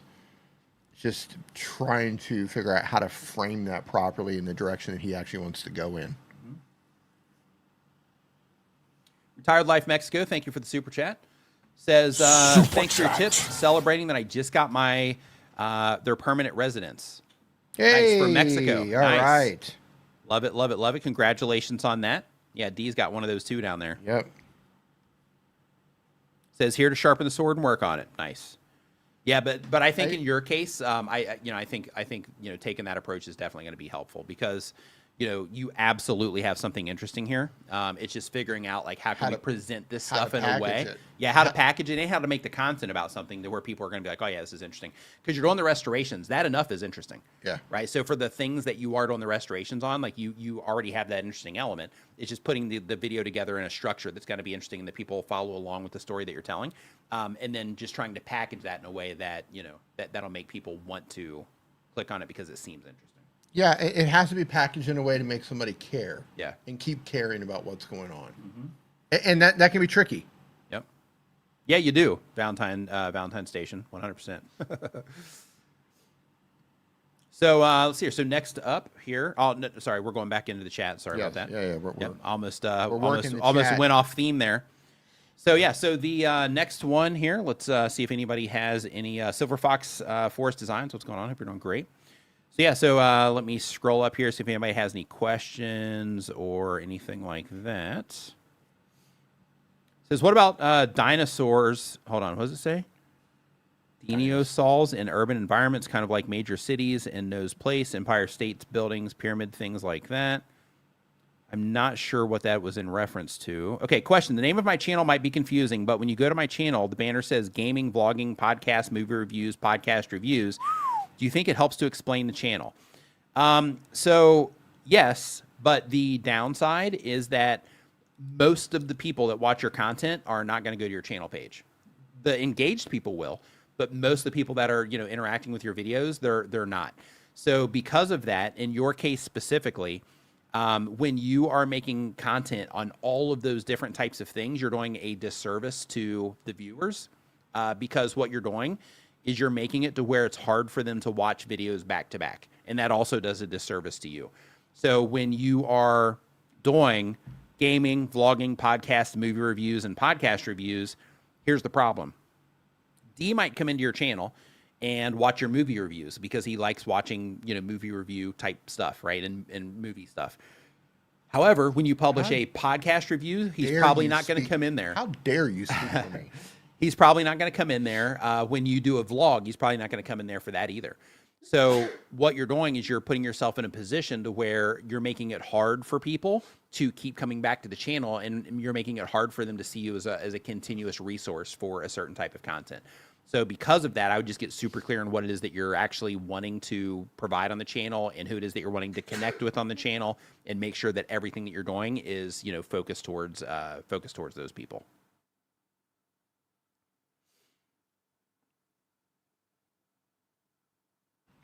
Man, something's making me sneeze in here. Oh, really? Tonight, yeah. So let's see here, just kind of scrolling around here, looking for any questions or anything. Because how about if we would roast? Yeah, it was funny. Andrew had to come on and roast before. Remember, we tried to do a whole live stream that was a roast. Remember that? And then we just couldn't do it. And then Andrew had to come on, and he roasted them for us. This is what I was talking about. Yep, When he wasn't great. paying attention, and he was like, "Yeah, what were you saying?" Yep. Oh, that's what you were saying? Yeah, I was talking about that whole experience. I said we're just not good at roasting because we're used to being like kind about things and trying to give good criticism and trying to help people do the right thing. It's hard to turn that off. Like I was saying, when the cameras come on, like you turn the cameras on and your brain kind of goes into a certain mode. And for me anyway, it's hard to undo that mode while the cameras are on in this setting because I'm so like programmed to do things a certain way. Yeah. And for me to be like roast all of a sudden and be mean after trying to encourage people. You could pretend all the channels are mine. That'd help you be mean. Just kidding. Okay, so let's see here. So looking here, that was a question about permanent residence. Yeah, Travis actually came in and helped us roast. He was roasting from the chat. No, he may have come on actually. Him and Andrew both, if I remember right. So let's see here. Can go through restriction, meant product reviews. My videos, I say the 5 things. Says in my videos, I do say the 5 things. Yeah, and that's that's part of the problem too. Right? Like if you're pitching like, hey, I also do all these other things in the channel, then that means you're not focusing that video on what it is that people come in there for.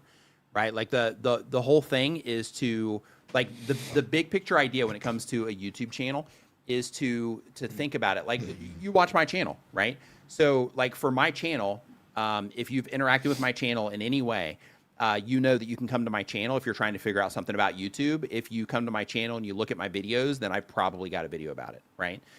So that's what you're going for when it comes to YouTube. Same exact thing for, people that do tech review channels. Same thing. If you want tech review, you go there. People that do fitness channels, you go there for, fitness advice.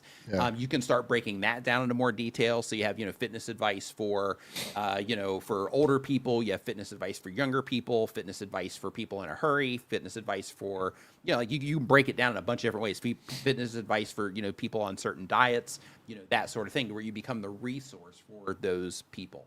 When it comes to your YouTube channel, like that approach, currently, on YouTube, and it has been this way for quite some time.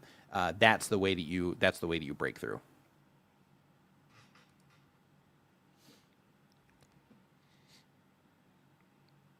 Said live streams for 3 hours yesterday, and was channeling an Illuminati vibe. I love it, love it. There you go. Says you could pretend all the channels are mine. Oh yeah.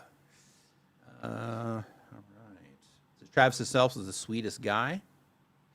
Yeah, Travis is great. Yeah, Travis is awesome.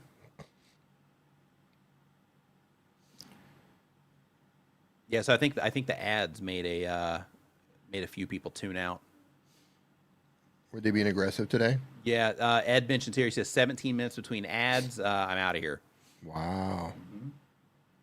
It's better than Disney though. I think Disney gives you like 4 minutes or something crazy, 5 minutes like on their. But even if you're paying.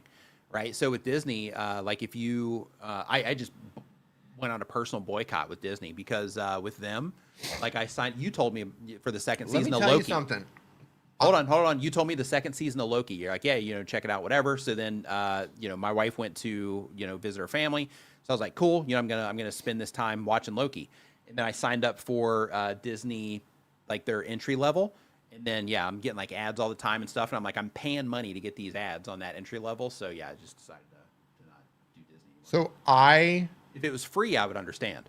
But, yeah. If they're just like, hey, just watch our stuff, right, I would understand. But with Disney and you're paying, yeah. It's like, come on.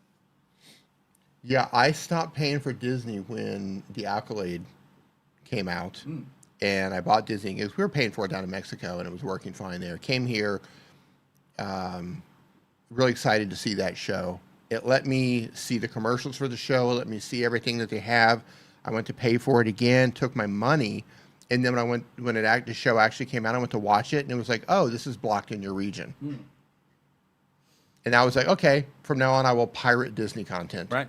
So I will never pay Disney again to watch your stuff. Right. So I found all of these free resources of on sites that have all the movies. So every single Disney thing I want to watch, pirate. I won't go see it in just pirate. So pirate. And now your mama knows says, is there no way for a variety channel to succeed on YouTube? You can. If you have a viral video and you occasionally have videos that get lots of views on them, then in that case you can. But the problem is you're not going to have, people coming back, because as soon as you have that viral moment, then you're not going to be able to keep that going at all. Because what's going to happen is you're going to have that viral moment and you're going to have a ton of people flooding in from that video. And then once that happens, then the next video you publish, those people, right, if it's not in alignment with what it is that they came into your channel for, that they clicked on that other video for, like if it's not in alignment with them, then in that case, they're not going to click on that video. And then you're going to publish another one. They're not going to click on that. You're going to publish another one. They're not going to click on that. And then after a very short period of time, YouTube's going to say, okay, all of these people, these millions of people that came in on this video, they're just not responding. So therefore, we're going to stop showing the videos to them. And then when you make another video on something that they might like, then you'll have a percentage of them come in. But when it comes to just like all 100% variety content, yeah, it's even good. No, good. I was gonna say even on some channels that seemingly do viral content, they're not viral but variety content.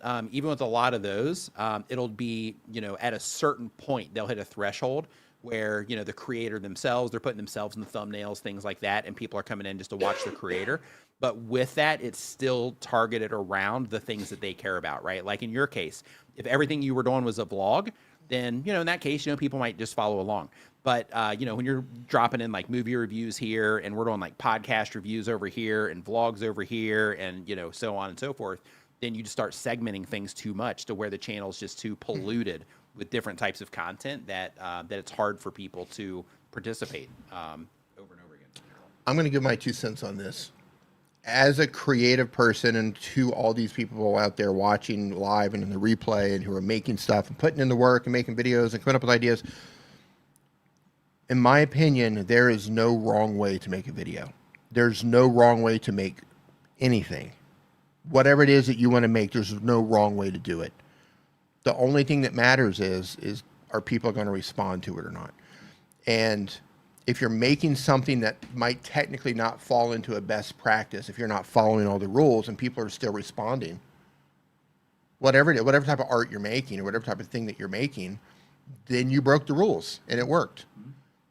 The important thing is that if you're doing something and it's not working, that's when you might want to come back and say, okay, well, this path that I've been trying isn't leading to success.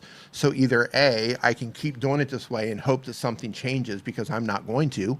I'm going to hope that my audience changes and sees me differently, or hope that YouTube starts treating my videos differently. I mean, that's always possible, unlikely, but possible. Or you can say, I'm going to take a different approach. I'm going to focus more on a particular thing to try to move the channel in a specific way. Like I said, I don't think there's a wrong way to do it. There are best practices, and then there's a way to get the audience to respond. There's an easy way, or there's a hard way, and there's an easier way to do it. Like the hardest way is to not have any niche and to have a variety channel. You're going to have the slowest growth in most situations, and I think or you won't grow. Or you won't grow at all, and it's going to be the hardest to actually build something sustainable. Versus if you focus in on something and go all in on that particular thing, it's going to be the fastest way to grow. It's going to be the fastest way to build something sustainable, build a business around. So yeah, you can do it one way, you do it the other. I don't think there's a wrong way. It's just at what speed you want to grow, if you can grow. The right way is, if your goal is just to upload videos and have fun, then it doesn't matter. And that would be the right way. Right, there's that too. But the wrong way is if you are trying to grow the channel and you are expecting viewers to ride along with what it is that you're doing, regardless, then that's the wrong way. Right. Yeah. So there's definitely, definitely the wrong way. I mean, it's just, it comes down to this, is what you're doing working or not? Bottom line. When you're, and I'm not just talking about a single video or 2 videos. If you've been doing something for a considerable period of time. That channel's 14 years old. It has 4.4 thousand videos on it. Okay. You need to change directions. Yeah.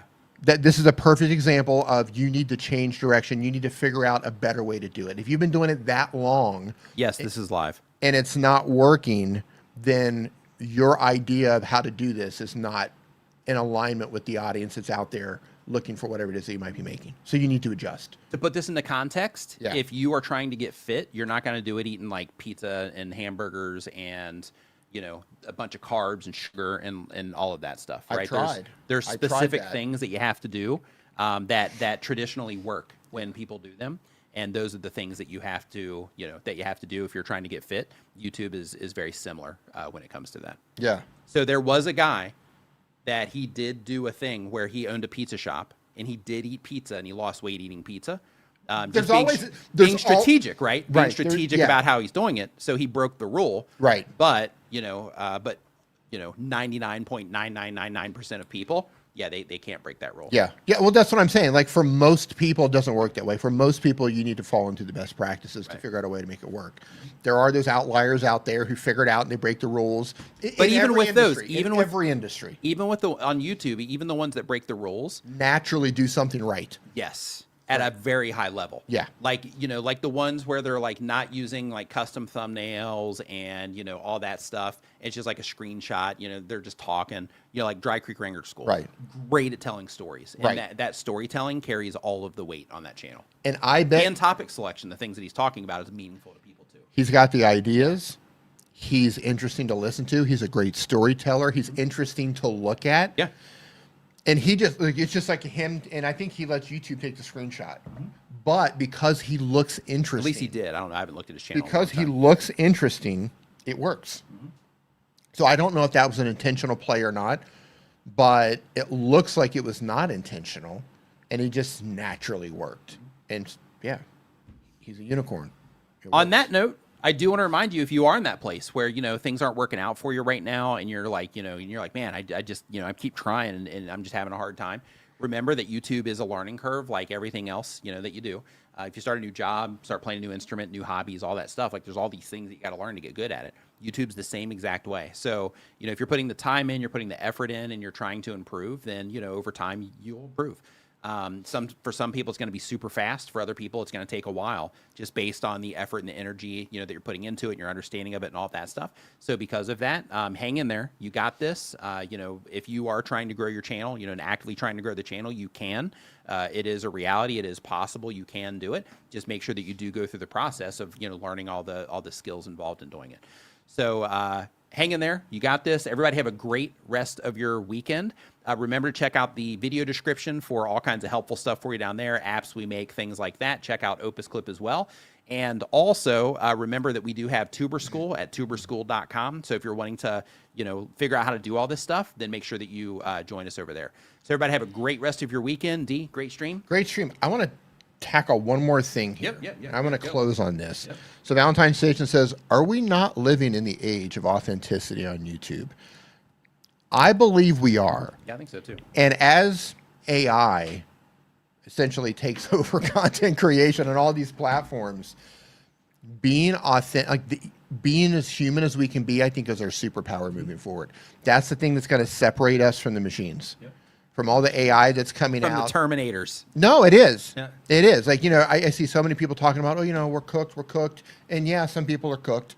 But if you have an authentic story to tell, if you have something unusual or a different angle, and you can really be as human as possible when putting that out there, I think that's a superpower. So yeah, we're living in the age of authenticity on YouTube. So embrace it. Lean into it. Have a great week.